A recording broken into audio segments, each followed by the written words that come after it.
Hello everyone, good morning. So ఈ వీడియోలో మనము కరెంట్ అఫైర్స్ చూద్దాం. మార్చ్ మంత్కి సంబంధించినటువంటి science and technology current affairs ఏమున్నాయి వాటి గురించి మనం చూద్దాం. చాలా ఇంపార్టెంట్ కరెంట్ అఫైర్స్ ఏమున్నాయి మనకి మార్చ్ మంత్లో. Okay, starting with what first one. So మనకు నరేంద్ర మోదీ గారు ఫిబ్రవరి 27th రోజు మనకి విక్రమ్ సారాభాయ్ స్పేస్ సెంటర్ తిరువనంతపురంలో ఉంది కదా, దాన్ని విజిట్ చేయడం జరిగింది. సో అక్కడ విజిట్ చేసిన తర్వాత 3 ఇంపార్టెంట్ ఫెసిలిటీకి అక్కడ నుంచి మనకి ఫౌండేషన్ స్టోన్ వేయడం జరిగింది. ఫస్ట్ వన్ ఏంటిదంటే పిఎస్ఎల్ ఇంటిగ్రేషన్ ఫెసిలిటీ. సెకండ్ వచ్చేసి మనకి సైట్ అని మహేంద్రగిరి తమిళనాడులో. సో దీని యొక్క ఫౌండేషన్ ఇది semi cryogenic and integrated engine and the stage test facility అని. నెక్స్ట్ ట్రైసోనిక్ విండ్ టన్నెల్ అని చెప్పేసి ఈ మూడింటికి మనకి ఫౌండేషన్ స్టోన్ అనేది వేయడం జరిగింది. సో ఇప్పుడు ఫిబ్రవరి 27th రోజు మనకి నరేంద్ర మోదీ గారు విజిట్ చేసినప్పుడు. ఓకే, సో ఇది మనకి యాజ్ యూజువల్గా మనకి సతీష్ ధావన్ స్పేస్ సెంటర్లోనే ఎట్లయినా మనకి పిఎస్ఎల్వి కానీ జిఎస్ఎల్వి కానీ లాంచింగ్ ప్యాడ్ ఎక్కడ ఉంది, మనకి శ్రీహరికోట సతీష్ ధావన్ స్పేస్ సెంటర్లోనే ఉంది కాబట్టి అక్కడనే ఫౌండేషన్ స్టోన్ వేయడం జరిగింది. ఇది మహేంద్రగిరిలో. ఇది వచ్చేసి మనకి అక్కడనే విక్రమ్ సారాభాయ్ స్పేస్ సెంటర్లో మనకి ట్రైసోనిక్ విండ్ టన్నెల్ కూడా ఫౌండేషన్ స్టోన్ వేయడం జరిగింది. సరే, వీటన్నిటి గురించి మనం మాట్లాడుకుందాం. ఒక్కొక్క దాని గురించి మాట్లాడుకోవడం. ఫౌండేషన్ స్టోన్స్ ఎక్కడ వేశారని చూస్తే, సో 27th ఫిబ్రవరి ప్రైమ్ మినిస్టర్ నరేంద్ర మోదీ ఎక్కడికి వెళ్ళాడు? విక్రమ్ సారాభాయ్ స్పేస్ సెంటర్కి వెళ్ళడం జరిగింది. అక్కడ 3 మేజర్ ఇన్ఫ్రాస్ట్రక్చర్ ప్రాజెక్టులకి ఫౌండేషన్ వేయడం జరిగింది. With the cost of the what 1800 crores cost తోటి వీటి ఫౌండేషన్ వేయడం అనేది జరిగింది. ఓకేనా. ఫస్ట్ వన్ తీసుకుంటే మనకి ఏం చెప్పాము? పిఎస్ఎల్వి ఇంటిగ్రేషన్ ఫెసిలిటీ అని చెప్పామా లేదా? పిఎస్ఎల్వి ఇంటిగ్రేషన్ ఫెసిలిటీ, ఇది పిఎస్ఎల్వి ఇంటిగ్రేషన్ ఫెసిలిటీ. ఎక్కడ ఇది ఫౌండేషన్ స్టోన్ వేశారు? మనకి సతీష్ ధావన్ స్పేస్ సెంటర్ దగ్గరనే మనకి శ్రీహరికోటలో ఎక్కడైతే మనకి పిఎస్ఎల్వి జిఎస్ఎల్వి లాంచింగ్ ప్యాడ్స్ ఇక్కడనే ఉన్నాయి కదా, సేమ్ అక్కడనే ఇంకొక లాంచ్ ప్యాడ్ కోసం ఫౌండేషన్ వేయడం జరిగింది అనమాట. సింపుల్గా చెప్పాలంటే వాటి ద్వారా ఏంటంటే చిన్న చిన్న శాటిలైట్లను ఎక్కువ మొత్తంలో లాంచ్ చేయొచ్చు. దాని ద్వారా మనకి ఏంటిదంటే సంవత్సరానికి మనకి ఆరు లాంచ్ చేసేటి మనకి నెక్స్ట్ 15 శాటిలైట్లు లాంచ్ చేయడానికి అవకాశం ఉంటుంది ఒక సంవత్సరానికి.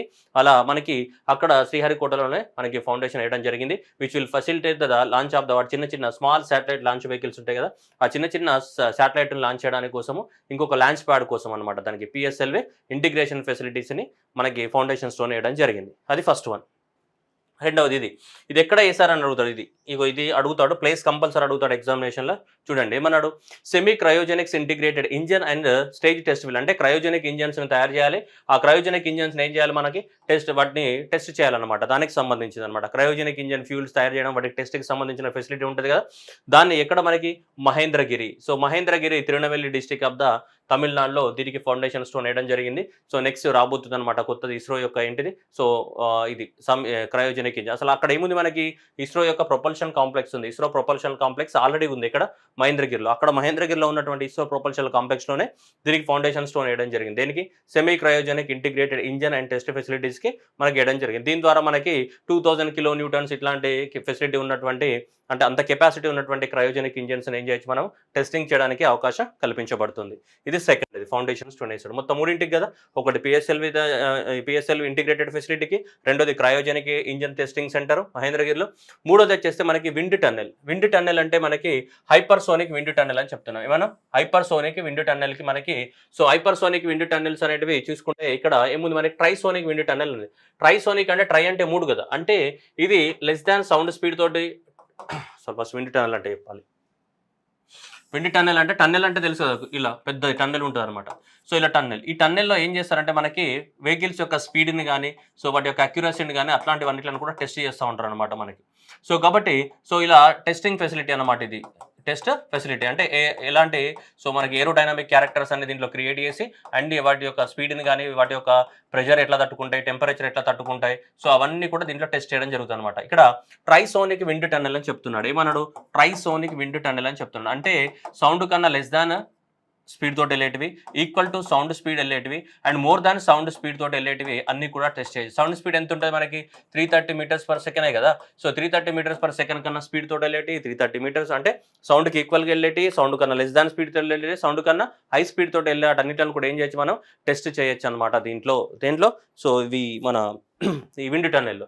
సో ఈ థర్డ్ విండ్ టన్నెల్ అంటే ఇలాంటి భారతదేశంలో లేదంటే, ఇలాంటి భారతదేశంలో ఆల్రెడీ 2 ఉన్నాయన్నమాట. ఇది 3వది అనమాట. సో ఇది ఎక్కడ వేశారు మనకి? ఇది మనకి విక్రమ్ సారాభాయ్ స్పేస్ సెంటర్ ఎక్కడ ఉంది? కేరళలో మనకి దీనికి ఫౌండేషన్ స్టోన్ వేయడం జరిగింది. దేనికి? మనకి ట్రైసోనిక్ విండ్ టన్నెల్కి. మరి ఇంతకు ముందటి 2 ఎక్కడ ఉన్నాయంటే, ఒకటి ఎక్కడ ఉందంటే ఏపీజే అబ్దుల్ కలాం కాంప్లెక్స్ హైదరాబాద్లో ఒకటి ఉంది, అండ్ ఇలాంటిదే. అండ్ ఇంకోటి వచ్చేసి మనకి నేషనల్ ఏరోస్పేస్ ల్యాబొరేటరీస్ బెంగళూరులో ఆల్రెడీ ఉన్నాయి. సో దీంతో కలిపి ఇప్పుడు ఎన్నో అవుతుంది, మూడవదే అవుతుంది. ఈ మూడవ దానికి ఎక్కడ ఫౌండేషన్ వేస్తాం, మూడవ దాని పేరేంటిది, ట్రైసోనిక్. మూడవ దాని పేరేంటిది, ట్రైసోనిక్. ఎక్కడ ఉంటుంది ఇది, ఇక్కడ ఇక్కడ మనకి విక్రమ్ సారాభాయ్ స్పేస్ సెంటర్లో మనకి ఫౌండేషన్ స్టోన్ వేయడం అనేది జరిగింది. టెస్టింగ్ ఫెసిలిటీ అన్నమాట అది, ఓకేనా. సో ఇది ట్రైసోనిక్. సో టెస్టింగ్ ఫెసిలిటీ కనుక తీసుకుంటే ఇలా ఉంది మనకి ఇస్రో వెబ్సైట్లో. ఎంత 5.4 దానికి విడ్త్ ఉంటుంది, 160 మీటర్స్ ఆఫ్ ద ఏముంటుంది, లెంత్ ఉంటుంది అని చెప్పేసి మనకి చెప్పడం జరిగింది. So below the speed of the sound, at the speed of the sound and above the speed of the sound తోటి మనం టెస్ట్ చేయొచ్చు. కాబట్టి అందుకోసం ఏమన్నాడు, దాన్ని ట్రైసోనిక్ సౌండ్ వెసెల్ అని చెప్పడం జరిగింది, ఓకేనా. సో ఇలా మనకి ఏదైనా సరే వాటికి సంబంధించి మనం టెస్ట్ ఫెసిలిటీస్ అనేది చేసుకోవచ్చు. It runs about used for the testing of the various space vehicles ఎంత స్పీడ్ వెళ్తున్నాయి, అవి టెంపరేచర్ని తట్టుకుంటాయా, ప్రెజర్ని తట్టుకుంటాయా, అట్లాంటివన్నీ టెస్టింగ్ చేయడం జరుగుతుంది. సో ఇలా మూడింటికి మనకి ఫౌండేషన్ స్టోన్ వేయడం అనేది జరిగింది. So integration facility SHAR Satish Dhawan space centre Sriharikota, ఇది క్రయోజెనిక్ ఫ్లూయిడ్ టెస్టింగ్ మహేంద్రగిరి, ఇది ట్రైసోనిక్ విండ్ టన్నెల్ గురించి ఎక్కడ ఫౌండేషన్ స్టోన్ వేయడం జరిగింది, మనకి మన విక్రమ్ సారాభాయ్ స్పేస్ సెంటర్లో ఇది నిర్మిస్తున్నారు, ఓకేనా. ఈ మూడిట్లకి మనకి February 27th రోజు మనకి ఫౌండేషన్ స్టోన్ అనేది వేయడం అనేది జరిగింది, మూడు కూడా, ఓకేనా. రైట్, నెక్స్ట్ మూవింగ్ అంటూ next one Gaganyaan. So Gaganyaan ప్రాజెక్టుకి సంబంధించి మనకి మన వాళ్ళు ఎవరైతే హ్యూమనాట్స్ ఎవరైతే పైకి వెళ్తారో, అంటే స్పేస్లోకి వెళ్ళే వాళ్ళు, హ్యూమన్ స్పేస్ ఫ్లైట్ కదా. సో గగన్యాన్ మిషన్ అనేది ఏంటిది, human space flight. So human demonstration of the word human space flight capability by the launching of the word crew members into the word 400 kilometers of the orbit. ఎన్ని రోజుల పాటు, 3 days పాటు. అది మనకి important. మనుషుల్ని మనము స్పేస్లోకి పంపించి మనం కూడా స్పేస్లోకి వెళ్తామని చెప్పేసి మనం టెస్ట్ చేయాలనుకుంటున్నాం. మనం ఇప్పటివరకు USA, UK అండ్ చైనా లాంటి 3 దేశాలు మాత్రమే ఇప్పటివరకు ఈ క్యాపబిలిటీని కలిగి ఉన్నాయి స్పేస్లోకి ఎంటర్ అయిన దేశాలుగా. సో ఏవేవి, సో సోవియట్ యూనియన్ కానీ అండ్ US కానీ అండ్ చైనా, ఈ 3 దేశాలు మాత్రం ఇప్పటివరకు ఏమైనా సక్సెస్ అవ్వడం జరిగింది. Space flight, human space flight, స్పేస్లోకి ఎవరిని తీసుకెళ్ళాలి, మనుషుల్ని తీసుకెళ్ళాలి. సో ఇక్కడ నుంచి సర్ఫేస్ ఆఫ్ ద ఎర్త్ నుంచి మనం ఎంత హైట్ వరకు పంపించాలనుకుంటున్నాం, 400 kilometers హైట్లోకి వెళ్ళాలనుకుంటున్నాం. ఎంతమంది వెళ్తారు, 4 members వెళ్తారు, రైట్. ఎన్ని రోజుల పాటు, 3 days లో రిటర్న్ వస్తారన్నమాట. పోవడం రావడం మొత్తం ఎంత, 3 days. సో కాబట్టి బ్యాక్ టు సేమ్ 3 days తర్వాత, ఓకేనా. సో 3 daysలో మిషన్ కంప్లీట్ అయిపోయి మళ్ళీ తిరిగి 3 days తర్వాత ఏమైతే భూమి మీదకి రావడం అనేది జరుగుతుంది. సో దీన్ని లాంచ్ చేసే వెహికల్ పేరు ఏంటిది, మనకి LMV-3 రాకెట్ అనేది లాంచ్ చేయడం అనేది జరుగుతుంది. The 4 astronauts underwent the comprehensive training at the Russia's Uri Gagarin cosmonaut ట్రైనింగ్లో. అంటే ఇది రష్యా వాళ్ళ సహాయంతో మనం దీన్ని లాంచ్ చేస్తున్నాం గగన్యాన్. రష్యా వాళ్ళు ఏం చేశారంటే మన వాళ్ళకి ట్రైనింగ్ ఇవ్వడం అనేది జరిగింది. అయితే మనకి నరేంద్ర మోదీ గారు మనకి ఈ నలుగురిని పేర్లనే ప్రకటించడం అనేది జరిగింది. ఎవరెవరు మనకి హ్యూమన్ స్పేస్ ఫ్లైట్ గగన్యాన్ మిషన్లో ఇండియా నుంచి వెళ్తున్న వాళ్ళు ఎవరు, ఇండియా నుంచి వెళ్తున్న వాళ్ళు ఎవరు అంటే ఈ నలుగురు ఉన్నారు. ఒకరు ప్రశాంత్ నాయర్ అండ్ నెక్స్ట్ వచ్చి Ajit Krishnan and next Angad and next Shukla. So వీళ్ళు నలుగురు వెళ్తున్నారు మనకి, శుభాంశు శుక్లా. ఈ నలుగురు అనే వాళ్ళు మిషన్ గగన్యాన్. సో ఇండియా నుంచి వీళ్ళందరూ కూడా నలుగురు కూడా సో మనకి 400 kilometers పైకి వెళ్ళి 3 days ఉండి మనకి తిరిగి వస్తారనమాట. సో దాన్ని మనకి గగన్యాన్ మిషన్ అని చెప్తున్నాం. సో ఈ గగన్యాన్ మళ్ళీ అందరికీ ట్రైనింగ్ ఇవ్వాలి కదా. వీళ్ళందరికీ ట్రైనింగ్ ఎక్కడ ఇచ్చారంటే Uri Gagarin cosmonaut training centre రష్యాలో ట్రైనింగ్ ఇవ్వడం జరిగింది 2020 నుంచి 2021 వరకు. ఎప్పటి నుంచి, 2020 నుంచి 2021 వరకు వీళ్ళకి ట్రైనింగ్ ఇవ్వడం జరిగింది. మళ్ళీ ఇప్పుడు బెంగళూరులో వాళ్ళకి ట్రైనింగ్ ఇవ్వడం జరుగుతుంది ఇస్రో ఫెసిలిటీస్లో. మనకి నెక్స్ట్ 2024 ఎండింగ్లో కానీ మేబీ 2025లో కానీ మనకు లాంచ్ చేయడం అనేది జరుగుతుంది. So to the orbit of the 400 kilometers 3 day mission. So మళ్ళీ తిరిగి వాళ్ళ భూమి మీదకి ఏం రావాలి, సేఫ్గా రావాల్సి ఉంటుంది. వాళ్ళందరికీ ట్రైనింగ్ ఇచ్చింది ఎవరు, రష్యా యొక్క ఏది, సో ఇది Glavkosmos, a subsidiaries of the what Russian space ఆర్గనైజేషన్కి సంబంధించినటువంటి. సో ఈ గాల్వాకో కాస్మోస్ ఏదైతే ఉందో, సో ఈ వీళ్ళు మనకి ట్రైనింగ్ ఇవ్వడం అనేది జరిగిందనమాట. సో వీళ్ళందరికీ కూడా ట్రైనింగ్ ఇచ్చారనమాట ఈ నలుగురికి. ఎవరికి, సో మనకి ప్రశాంత్ బాలకృష్ణన్ అండ్ నెక్స్ట్ వచ్చేసి అంగద్ ప్రతాప్ కానీ, అజిత్ కృష్ణన్స్ కానీ అండ్ శుభాంశు శుక్లా కానీ, వీళ్ళందరూ కూడా ట్రైనింగ్ ఇవ్వడం అనేది జరిగింది నలుగురికి. ఆల్రెడీ మన గ్రూప్ 1 ఫిలిమ్స్లో కూడా వచ్చింది, బట్ మళ్ళీ అడగడానికి ఛాన్సెస్ ఉన్నాయి. So Angad Pratap, so Ajit Krishnan and the Shubhanshu. అంటే 4 పాయింట్లు గుర్తుపెట్టుకోవాలి ఇక్కడ, ఇది ఇంపార్టెంట్. ఏది, దేని ద్వారా, LVM-3 rocket, that is number 1 point. ఎన్ని రోజులు, 3 రోజులు, నెంబర్ 2. అండ్ నెంబర్ 3 ఎంతమంది, 4 members. ఎంత హైటు, 400 kilometers. ఇది చాలా ఇంపార్టెంట్. ఎక్కడ ట్రైనింగ్ తీసుకున్నారు, రష్యాలో ట్రైనింగ్ తీసుకున్నారు. రష్యాలో ఏ ఇన్స్టిట్యూట్ ట్రైనింగ్ ఇచ్చింది, Uri Gagarin and cosmonaut training centre అనే రష్యా వాళ్ళు వీళ్ళకి ట్రైనింగ్ ఇవ్వడం అనేది జరిగింది. సో అవి చాలా ఇంపార్టెంట్, ఎగ్జామ్లో ఇవే మనల్ని కన్ఫ్యూజ్ చేస్తూ ఉంటాడు, ఓకేనా.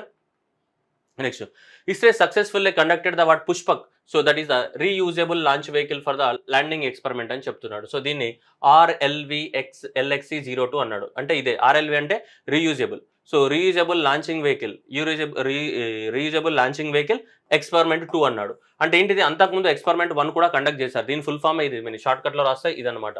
సో ఇది reusable launching vehicle. So experiment అంటే ఇది RLV. So reusable launching vehicle.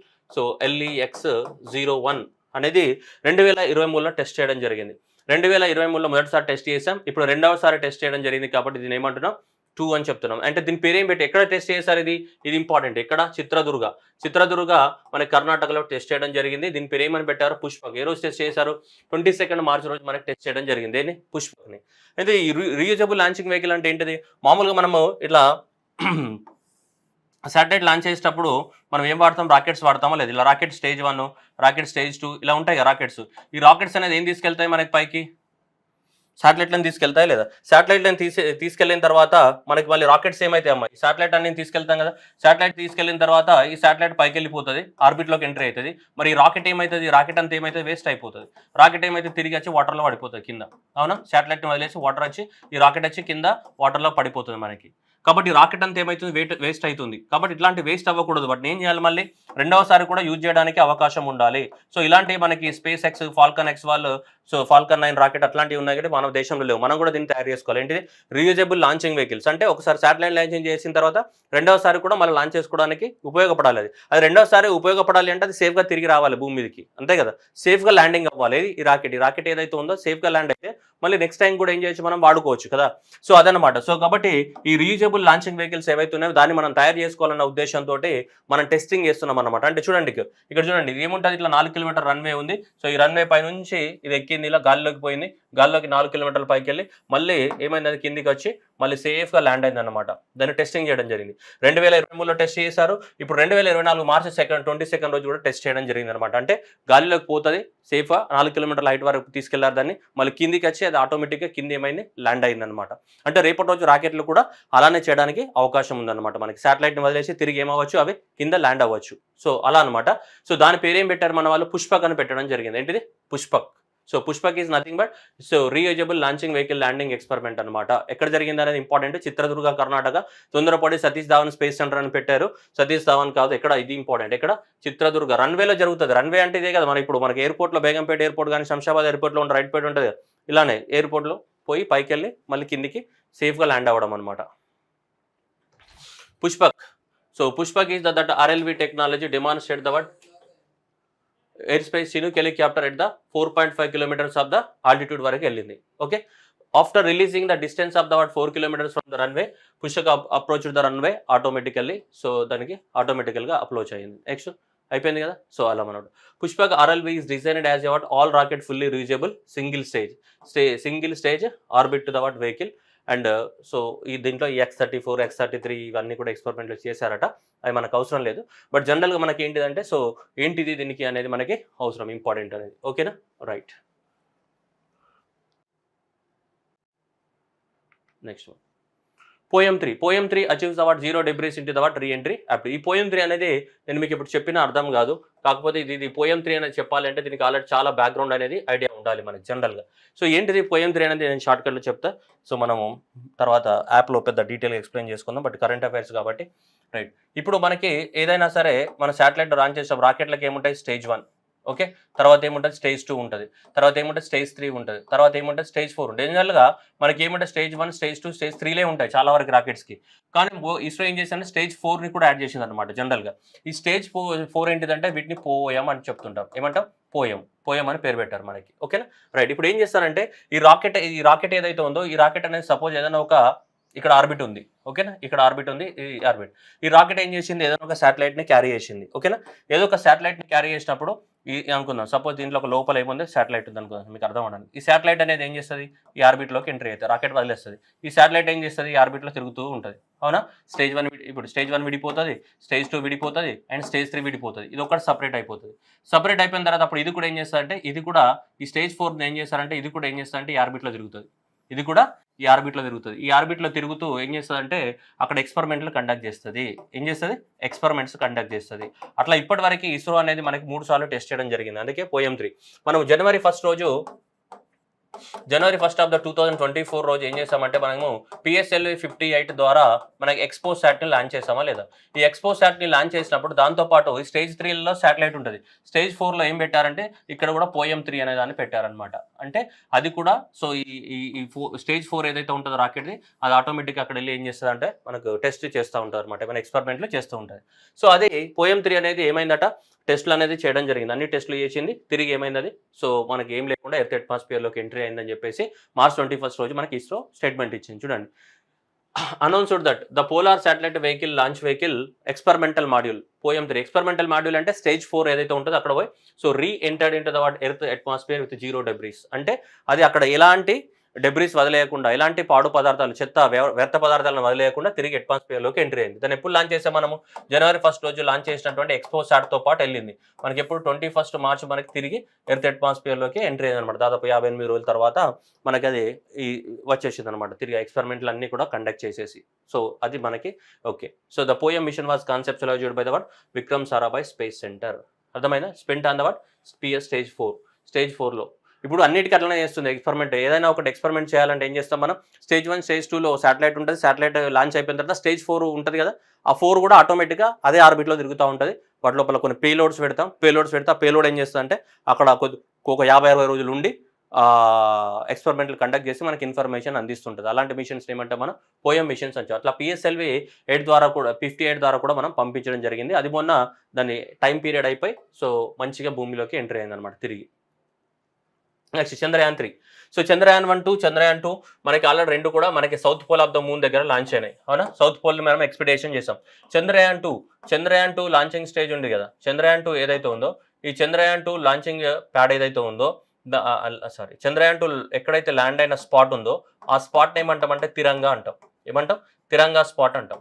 So అట్లాగే చంద్రయాన్ 3 లాంచ్ ఎక్కడైతే అయిందో దాన్ని ఏమంటాం మనం? శివశక్తి అంటాం. ఆ పాయింట్ ఏమంటాం మనం? శివశక్తి పాయింట్ అంటాం. చంద్రయాన్ అండ్ నెక్స్ట్ ఏంటిది?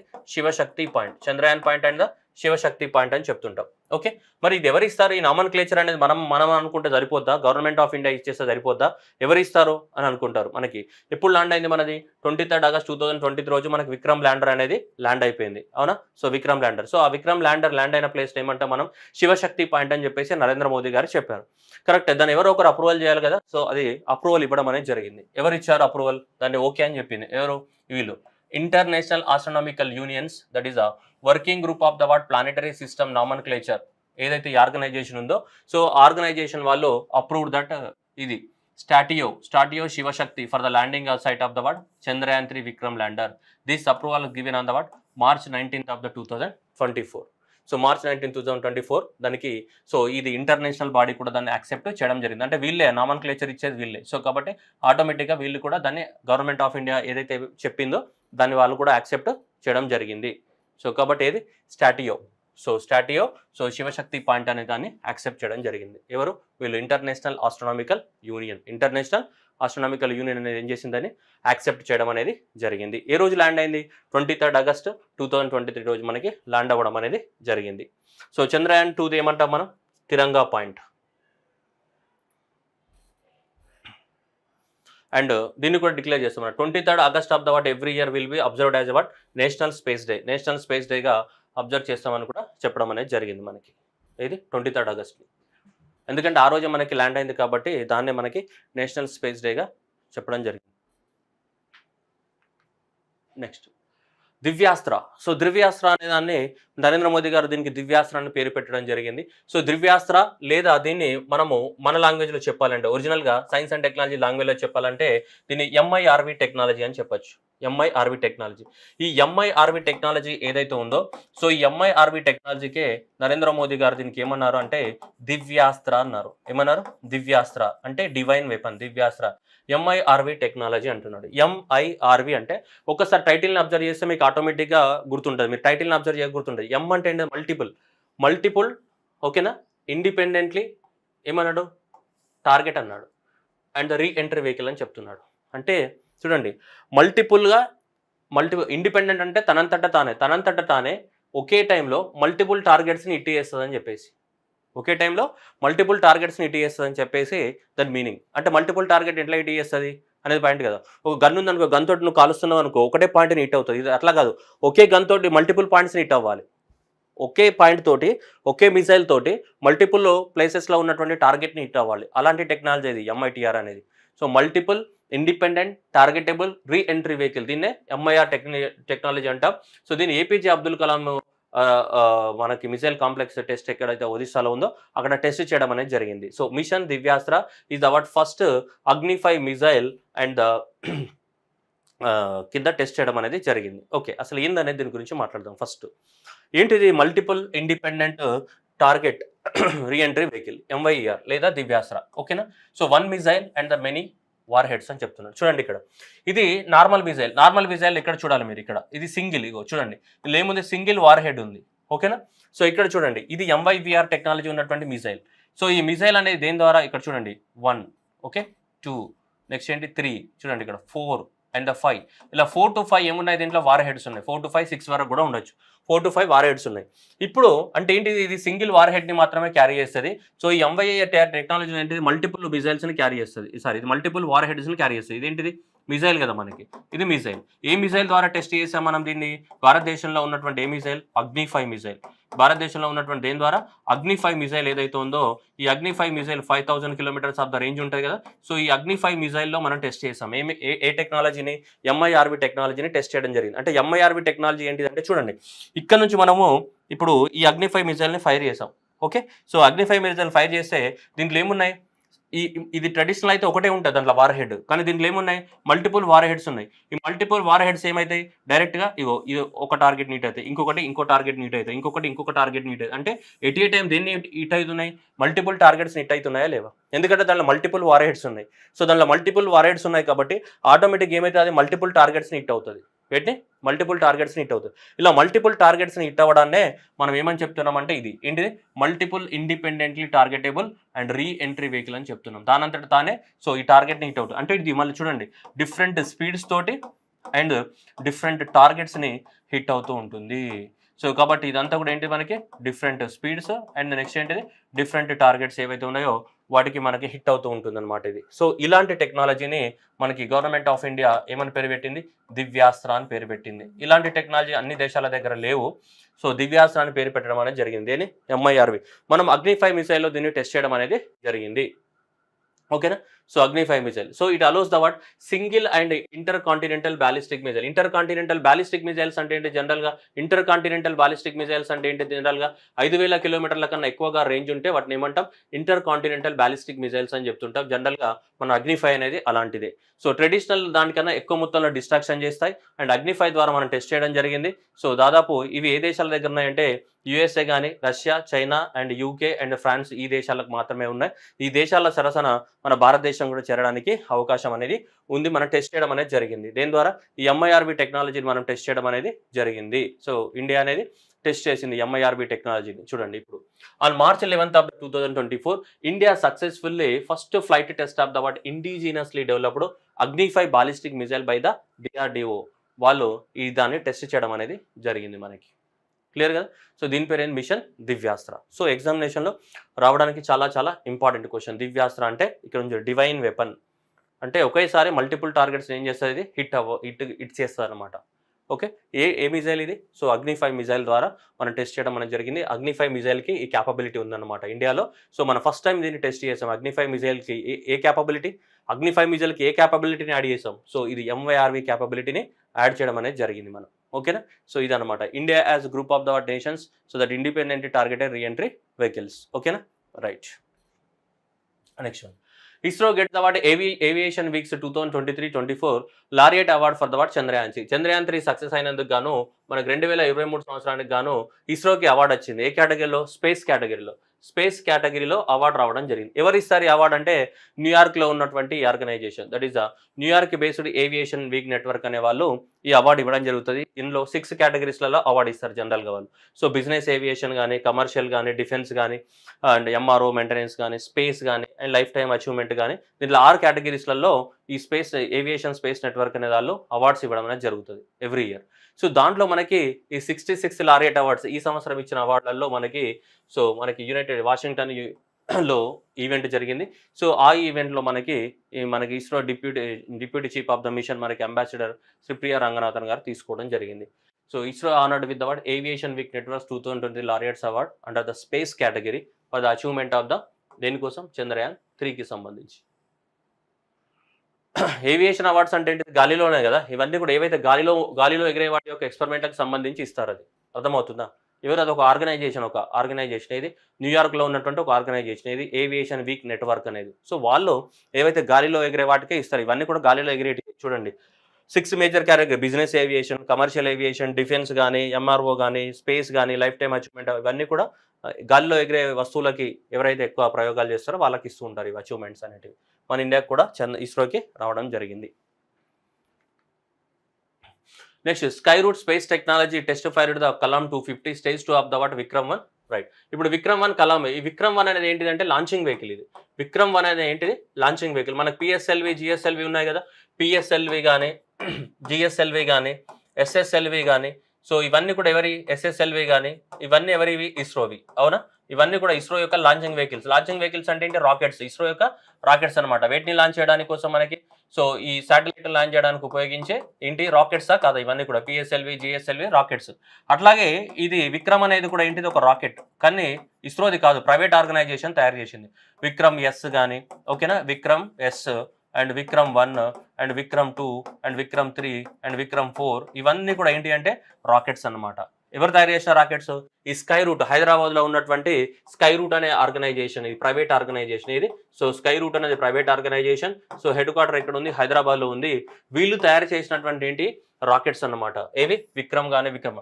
ఈ విక్రమ్ 1కి సంబంధించి మనకి దాంట్లో ఇంజన్ కూడా ఉంటుంది కదా. విక్రమ్ 1 అనేది రాకెట్లో ఏముంటుంది, ఇంజన్ ఉంటుందా లేదా, ఇదంతా కూడా రాకెట్ స్ట్రక్చర్, అవునా కదా. ఇదంతా కూడా కంప్లీట్గా ఏంటి, రాకెట్ స్ట్రక్చర్. ఈ రాకెట్కి మధ్యలో ఏముంటుంది, ఇక్కడ ఇంజన్ ఉంటుందా లేదా, రాకెట్ ఉంటుంది, రాకెట్కి ఏముంటుంది, మనకి ఇంజన్ ఉంటుంది కదా డెఫినెట్గా. సో ఈ ఇంజన్ పేరు ఏంటిదంటే కలాం, ఓకేనా. రాకెట్ పేరు ఏంటిది, విక్రమ్, ఈ కలాం. సో ఈ కలాం 250 ఏదైతే ఉందో, ఈ కలాం 250ని టెస్ట్ చేయడం జరిగింది. ఎవరు, Skyroot organisation. So Kalam 250 అనేది ఏంటిది, మనకి ఇంజన్ అనమాట. సో ఆ ఇంజన్ని మనకి టెస్ట్ చేయడం అనేది జరిగింది. సతీష్ ధావన్ స్పేస్ సెంటర్ మనకి శ్రీహరికోటలోనే మనకి ఆ ఎక్స్పెరిమెంట్ అనేది కండక్ట్ చేయడం అనేది జరిగింది. So Skyroot, that is Hyderabad based private limited, Telangana aerospace company, successfully testified the Kalam 250, otherwise called stage 2 of the Vikram 1 launching vehicle. ఇవి చూడొచ్చు, వీళ్ళ launching vehicles Vikram S and Vikram 1, Vikram 2, Vikram 3 ఇవన్నీ కూడా లాంచింగ్ వెహికల్స్ అన్నమాట. ఇగో రాకెట్ అన్న లాంచింగ్ వెహికల్స్ అన్న ఒకటే కదా. విక్రమ్ ఎస్ 1, 2, 1 ఇవన్నీ కూడా నెక్స్ట్ ఫ్యూచర్లో ఏం చేస్తారు, వాళ్ళు టెస్ట్ చేయబోతున్నారు మనకి. ఇవన్నీ కూడా ఇంకా టెస్టింగ్ స్టేజ్లో ఉన్నాయన్నమాట. రాకెట్స్ యొక్క ఆ ఫ్లూయిడ్ అనేది ఇంజన్స్ అనేవి సక్సెస్ అయ్యాయి అనుకోండి, ఇంజన్స్ సక్సెస్ అయితే ఆటోమేటిక్ ఏమైతే మొత్తం కూడా సక్సెస్ అవుతుంది. Kalam 250 is a high strength carbon composite rocket motor uses the solid fuel high performance. ఇదన్నీ వాడతారంట. ఇది ethylene, propylene, diene, terpolymers thermal protection system అట. అంటే దాంట్లో ఆ కెమికల్స్ అన్ని మిక్స్ చేసి దాని ఇంజన్ తయారు చేశారు. ఆ ఇంజన్ని వాడుతున్నారంట. సో దాదాపు మనకి ఎంత thrust of the what 186 kilo Newton's thrust generate అవుతుందంట. దాని ద్వారా 235 కిలో న్యూటన్స్ ఫ్లైట్ అనేది జరగడానికి అవకాశం ఉందని చెప్తున్నాడు. Kalam 250 became the largest propulsion system design manufacture by the Indian private company. This is the first carbon composite built motor tested by at the ISRO. Okay, అంటే జనరల్గా మన క్రయోజెనిక్ ఫ్లూయిడ్లో ఏముంటాయి, మనకి వేరే ఇంజన్స్లలో వేరే ఉంటాయి, వేరే హైడ్రోజన్ పెరాక్సైడ్ అట్లాంటివి ఉంటాయి. సో కానీ ఇక్కడ మనకి వీళ్ళు ఏం చేస్తారు, కార్బన్ కంపోజిషన్ తోటి ఎక్కువగా మనం టెస్ట్ చేయడం జరిగింది. ఈథిలిన్, ప్రొపిలిన్ అన్ని కూడా ఏంటి, కార్బన్ కాంపౌండ్సే కదా, ఎక్కువ మొత్తంలో కార్బన్ కాంపౌండ్స్ కాబట్టి. సో ఏమన్నాడు, first carbon composite built motor tested at the what ISRO. ఇదంతా కూడా ఇంజన్ లోపల ఏం వాడుతున్నారు, కార్బన్ కాంపౌండ్స్తో తయారు చేసినటువంటి ఇంజన్ అనమాట ఇది. సో ఏ ఇంజిన్ ఇది అనమాట, ఓకేనా. సో కాబట్టి ఎగ్జామినేషన్లో what is the speciality of the Kalam 250 అని అడగవచ్చు, ఓకేనా. Kalam 250 the what engine. So engine for the what which launching vehicle, Vikram launching vehicle. దీని యొక్క స్పెషాలిటీ ఏంటిది, మొత్తం కూడా కార్బన్ కంపోజిట్ తోటి తయారు చేయబడ్డటువంటి సో మనకి ఇంజన్ అనమాట. సో ఆ కార్బన్ కంపోజిషన్ ఏంటిదంటే ఈపీడిఎం ఇది, ఓకే, ఇథిలిన్, ప్రొపిలిన్, డైయిన్. సో మనకి టెట్రోపాలిమర్స్ ఏవైతే ఉన్నాయో వాటికి సంబంధించి. Done. So Kalam 250. Next, DRDO conduct the what successful test flights of the what so Vojto rods in the Chandipur, Orissa. మనకి మిజైల్స్ అన్ని కూడా ఒకటే దగ్గర ఉన్నాయి కదా టెస్టింగ్, చాందీపూర్. సో ఇది VSO డాట్స్ అంటే ఏంటిదంటే, సో షార్ట్ కట్లో చెప్పాలంటే ఇది very short range air defence system. Very short range air defence system అంటే ఇది మనుషులు మోసుకొని కూడా వెళ్తారు. ఫిబ్రవరి 29 రోజు టెస్ట్ చేయడం జరిగింది. ఇక్కడ చూడండి, ఇక్కడ మీకు చిన్నది కనిపిస్తుంది ఇట్లా గన్, ఇట్లా ఉంటుంది.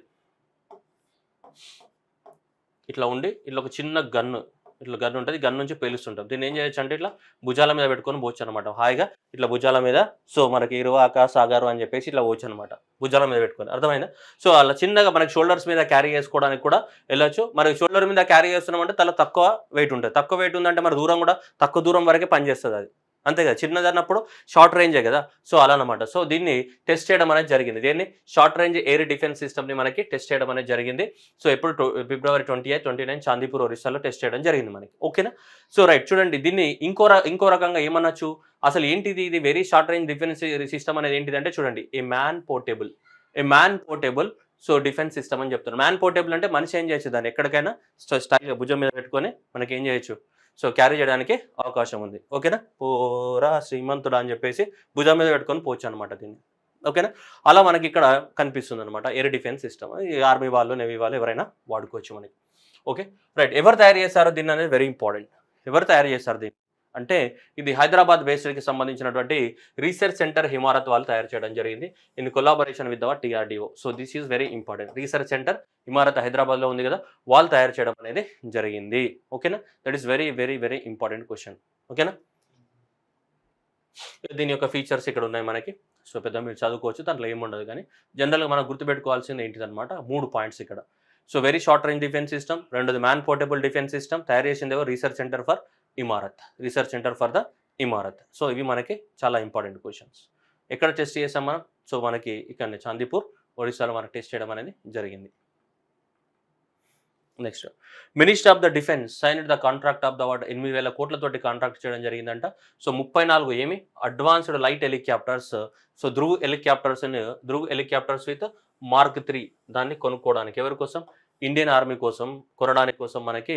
సో ఇండియన్ ఆర్మీకి ప్లస్ ఇండియన్ కోస్ట్ గార్డ్కి సో సప్లై చేయడానికి కోసం మనకి ఎంత 8,000 కోట్లతోటి మనకి ధ్రువ హెలికాప్టర్స్ని తయారు చేయమని చెప్పేసి మనకి ఆర్డర్స్ ఇవ్వడం అనేది జరిగింది. సో ఇండియన్ ఆర్మీ కోసం సపరేట్గా, దేనికోసం, ఇండియన్ ఆర్మీ కోసం. దేనికోసం ఇండియన్ ఆర్మీకి, సర్చ్ అండ్ రెస్క్యూ ఆపరేషన్స్ కానీ, ట్రూప్ ట్రాన్స్పోర్టేషన్ కానీ, ఇంటర్నల్ కార్గో కానీ, రెస్క్యూ క్యాజువాలిటీస్ కానీ, వీటన్నిటికీ ఉపయోగపడేటట్టు దాన్ని తయారు చేయాలన్నమాట. సియాచిన్ గ్లేషియర్, లడాక్ లోపల ఎక్కడైతే ఎత్తైన ప్రాంతాలు ఉన్నాయో ఆ ఎత్తైన ప్రాంతాలలో కూడా హెలికాప్టర్ అనేది ఉపయోగపడాలి. సో అలా మనకి అడ్వాన్స్ లైట్ హెలికాప్టర్ ధ్రువ Mark 3ని తయారు చేయాలని ఆర్డర్స్ ఇచ్చారు. ఎవరి కోసం, అది ఎవరికి సూటబుల్ అయ్యేటట్టు, ఆర్మీ వాళ్ళకి సూటబుల్ అయ్యేటట్టు మనకు తయారు చేయాలని చెప్పేసి మనకు 34 వాటికి మనకి ఆర్డర్స్ ఇవ్వడం అనేది జరిగింది. సో 8,000 కోట్లతోటి మనకి. సో ఎవరికి, హిందుస్థాన్ ఏరోనాటిక్స్ లిమిటెడ్ వాళ్ళకి, ఎందుకంటే దాన్ని తయారు చేసిందే హిందుస్థాన్ ఏరోనాటిక్ లిమిటెడ్ ధ్రువ హెలికాప్టర్స్ని, కాబట్టి అలా వాళ్ళకి ఇవ్వడం అనేది, కాంట్రాక్ట్ ఇవ్వడం అనేది జరిగింది. ఏది, ధ్రువ హెలికాప్టర్ యొక్క స్పెషాలిటీ ఏంటిది, చాలా తక్కువ వెయిట్ ఉంటుంది అనమాట. అందువల్ల దీన్ని ఏమంటాం, మనకి అడ్వాన్స్డ్ ఏమంటాం, లైట్ హెలికాప్టర్ అని చెప్తుంటాం. అడ్వాన్స్డ్ లైట్ హెలికాప్టర్, దాని పేరు ఏంటిది, ధ్రువ. Mark 3 అంటే ఇంకా Mark 1, Mark 2, Mark 3 అంటే ఏమవుతుంటాయి, దానికి ఫీచర్స్ అనేది ఆడైతుంటాయి మొబైల్ లాగానే. Node 1, Node 3, Node 5, యాపిల్ కూడా ఉంటాయి కదా, ఏమంటారు కదా, యాపిల్స్లో సిరీస్ ఉంటాయి, ఓకే అట్లానే ఇది కూడా, ఓకేనా. మొబైల్స్కి ఎట్లయితే సిరీస్ ఉంటాయి, వీటికి కూడా సిరీస్ ఉంటాయి. ఎందుకంటే ఎప్పటికప్పుడు ఏమవుతుంటాయి, అడ్వాన్స్డ్ ఫీచర్స్ యాడ్ అవుతూనే ఉంటాయి. అడ్వాన్స్డ్ ఫీచర్ అది Mark 4 అంటావు, Mark 5 అంటావు, అట్లా అడ్వాన్స్డ్ ఫీచర్స్ ఏమవుతుంటాయి మనకి, యాడ్ అవుతూనే ఉంటాయి మనకి, okay. Next, Dornier air craft. ఈ డార్నియర్ ఎయిర్ క్రాఫ్ట్ అనేది పెద్దది, చాలాది ఎక్కువ మొత్తంలో మనకి ఫుడ్ కానీ అట్లాంటివి కానీ ఇట్లాంటివి ట్రాన్స్పోర్ట్ చేయడానికి ఉపయోగపడుతుంటుంది. ఇట్లాంటివి ఈ డార్నియర్ ఎయిర్ క్రాఫ్ట్ అనేది, ఇట్లాంటివి మనకి గవర్నమెంట్ ఆఫ్ ఇండియా అనేది వీటిని కూడా తయారు చేయడానికి 25 డార్నియర్ ఎయిర్ క్రాఫ్ట్స్ అనేటివి మనకి కావాలని చెప్పేసి గవర్నమెంట్ ఆఫ్ ఇండియా ఎవరి కోసం, ఇండియన్ నేవీకి. సో ఇండియన్ నేవీకి అని చెప్పేసి మనకి 28,000 కోట్లతోటి మనకి 2,800 కోట్ల కాంట్రాక్ట్ అనేది ఇవ్వడం అనేది జరిగింది. సేమ్ మళ్ళీ ఎవరికి, హిందుస్థాన్ ఏరోనాటిక్స్ లిమిటెడ్ వాళ్ళకి మనకి. సో ఇండియన్ నేవీ కోసం అని చెప్పేసి వీటిని తయారు చేయాలని చెప్పేసి సో ఈ Dornier aircrafts, Dornier aircrafts. So మీ డార్నియర్ ఎయిర్ క్రాఫ్ట్స్ కూడా అన్ని కూడా దేనికి ఉపయోగపడతాయి, సేమ్. సో ఇవన్నీ కూడా మనకి ఇవి మెరిటైమ్ సర్వీలెన్స్ కానీ, కోస్టల్ ఏరియాస్లో పెట్రోలింగ్ చేయడానికి కానీ, ఎలక్ట్రానిక్ ఇంటెలిజెన్స్ కానీ, లేదంటే చూడొచ్చు మనకి రెస్క్యూ ఆపరేషన్స్ కానీ, మెడికల్ ఎవాక్యుయేషన్ కానీ, సో కమ్యూనికేషన్ లింక్ కానీ, వీటన్నిటి కోసం మనకి ఉపయోగపడతాయి అనమాట. సో ఇలా మనకి ఈ డార్నియర్ ఎయిర్ క్రాఫ్ట్స్ అనేటివి ఇట్లాంటివి తయారు చేయాలని చెప్పేసి, ఒక 25 తయారు చేయాలని చెప్పేసి మనకి 2,800 కోట్లతోటి మనకి కాంట్రాక్ట్ ఇవ్వడం జరిగింది. ఎవరికి, హిందుస్థాన్ ఏరోనాటిక్స్ లిమిటెడ్ వాళ్ళకి. ఎవరికి, ఎందుకంటే ఇది కూడా వాళ్ళే తయారు చేయడం జరిగింది. డార్నియర్ ఎయిర్ క్రాఫ్ట్స్కి హిందుస్థాన్ ఏరోనాటికల్ లిమిటెడ్స్ వాళ్ళకి మనకు కాంట్రాక్ట్ ఇవ్వడం అనేది జరిగింది. 25. సో అట్లాగే ఇంతకుముందు ఏమి ఇచ్చాము హిందుస్థాన్ ఏరోనాటికల్ లిమిటెడ్కి. సో ఇది కూడా, ఇది హిందుస్థాన్ ఏది అడ్వాన్స్డ్ లైట్ హెలికాప్టర్ ధృవ మార్క్ 3ని ఇవ్వడం జరిగింది. అట్లాగే దీన్ని ఇచ్చాం డ్రైనర్ ఎయిర్ క్రాఫ్ట్ అనేది ఇవ్వడం జరిగింది. అది దీన్ని ఇండియన్ ఆర్మీ కోసం తయారు చేయమని చెప్పారు. సో ఇవి కనుక తీసుకుంటే ఇండియన్ నేవీ కోసం ఏది డ్రోనర్ ఎయిర్ క్రాఫ్ట్స్ అనేది ఏంటి ఇండియన్ నేవీ కోసం తయారు చేయమని చెప్పేసి ఆర్డర్స్ అనేది ఇవ్వడం అనేది జరిగింది. నెక్స్ట్ ఐఎన్ఎస్ జటాయు మనకి మార్చ్ 2024లో ఐఎన్ఎస్ జటాయు అనేది ఒక ఇండియా యొక్క ఏంటి నావల్ బేస్ అంటే మన నేవీ వాళ్ళు అక్కడ ఉంటారనమాట. లక్షద్వీప్లో ఓపెన్ చేయడం జరిగింది. ఆల్రెడీ లక్షద్వీప్లో ఇది సెకండ్ నావల్ బేస్ అనమాట. నేవీ వాళ్ళు అక్కడనే ఉంటారనమాట పర్మనెంట్గా. అంతకుముందు ఐఎన్ఎస్ దీపరక్షక్ ఉంది. ఐఎన్ఎస్ దీపరక్షక్ ఎక్కడ ఉందంటే మనకి కవరత్తిలో ఉంది. ఇక్కడ కవరత్తి ఉంది కదా. సో ఈ కవరత్తి పాయింట్ ఏదైతే ఉందో సో ఈ కవరత్తిలో ఏముందంటే మనకి ఐఎన్ఎస్ దీపరక్షక్ అనేది సో ఇది కూడా ఏంటిది ఒక బేస్, ఒక నావల్ బేస్. దాంతోపాటు ఇప్పుడు సెకండ్ నావల్ బేస్ని మనకి తీసుకొచ్చాను. దాని పేరే మార్చ్ 2024లో మన కంట్రీస్ ఏంటి second naval base in the Lakshadweep. ఎక్కడ మినికాయ్ ఐలాండ్లో. This is very important. ఎక్కడ మినికాయ్ ఇక్కడ.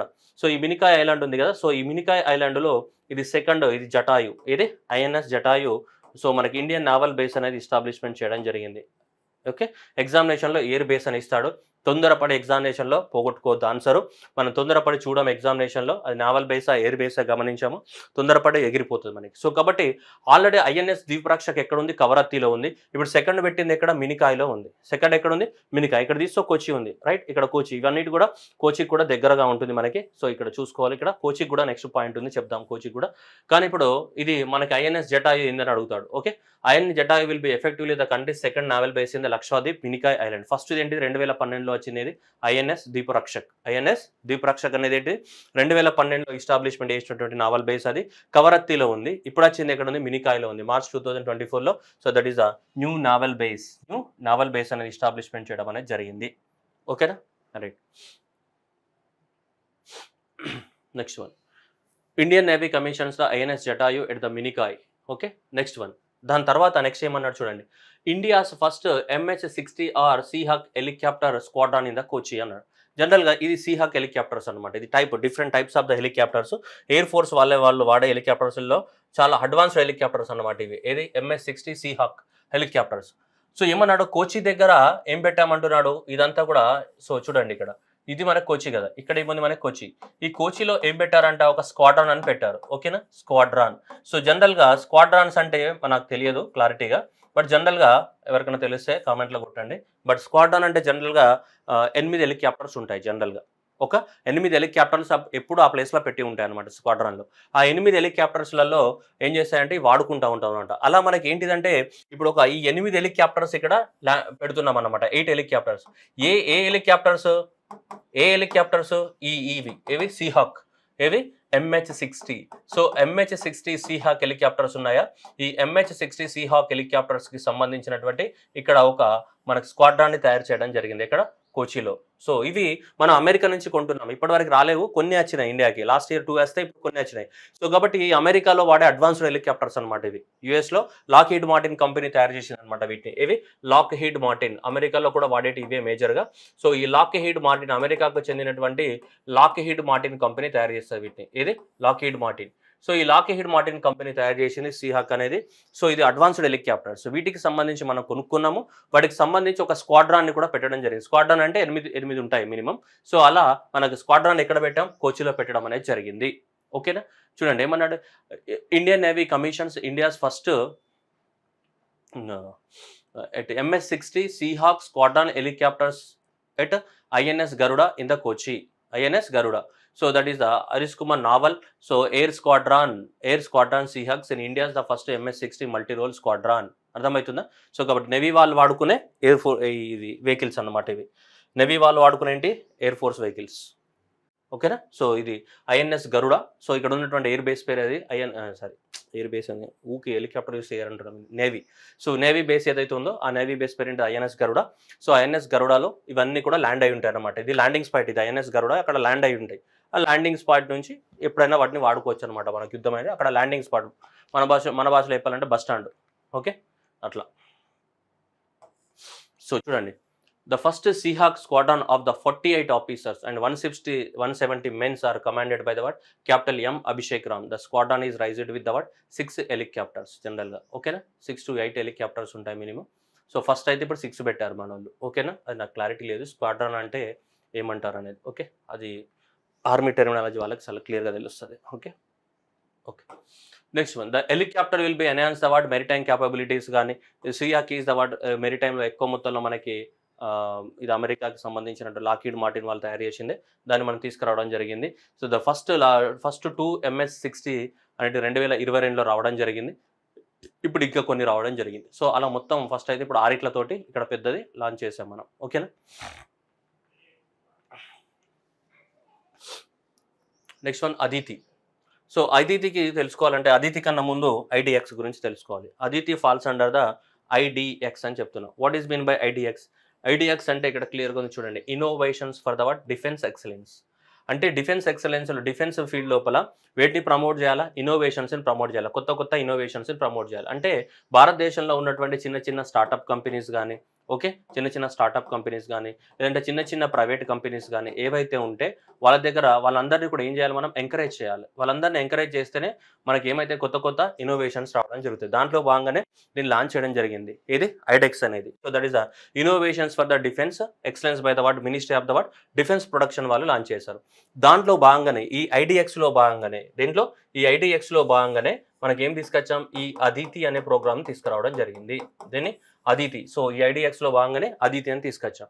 On March 4th of the 2024, so Rajnath Singh launched the, ఇక్కడ నుంచి చూడండి, ADITI acing the development of the innovative technologies with iDEX scheme to promote the innovations in the critical and the strategic defense technologies.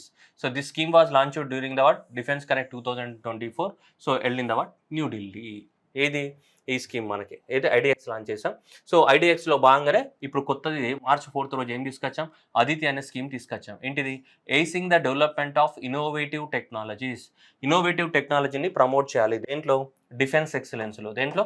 Defence ఎక్సలెన్స్లో. దాని పేరు పూర్తిగా ADITI అన్నమాట. So acing the innovative technologies in the ఇది అంటే కొత్త కొత్త రీసెర్చ్ని ప్రమోట్ చేయాలి. The scheme will provide the చూడండి, startups with the grant in aid up to the 25 crores for the research and development. So దీనికి 750 కోట్లను అలొకేట్ చేశారు 2023 నుంచి 2025 వరకు. The target is approximately 30 deep critical strategic technology. ఆర్మీకి కానీ, నేవీకి కానీ, ఎయిర్ ఫోర్స్కి అవసరమైనటువంటి కొత్త కొత్త టెక్నాలజీస్ని తయారు చేయడానికి కోసము వేరే ప్రైవేట్ కంపెనీస్ని, స్టార్టప్స్ని ఎంకరేజ్ చేయడానికి కోసమే దీన్ని తీసుకొచ్చారు. ఏది? అదితి. సో 750 కోట్లు అలొకేట్ చేశారు 2023 నుంచి 2026 వరకు. ఈ స్కీమ్ అనేది దాదాపు ఎంత? ఒక్కొక్క రీసెర్చ్ చేయడానికి ఒక్కొక్కరికి ఎంత ఇస్తారు? 25 కోట్ల రూపాయలు అనేది ఇవ్వడం జరుగుతుంది. అంటే డిఫెన్స్లో ఏంటి?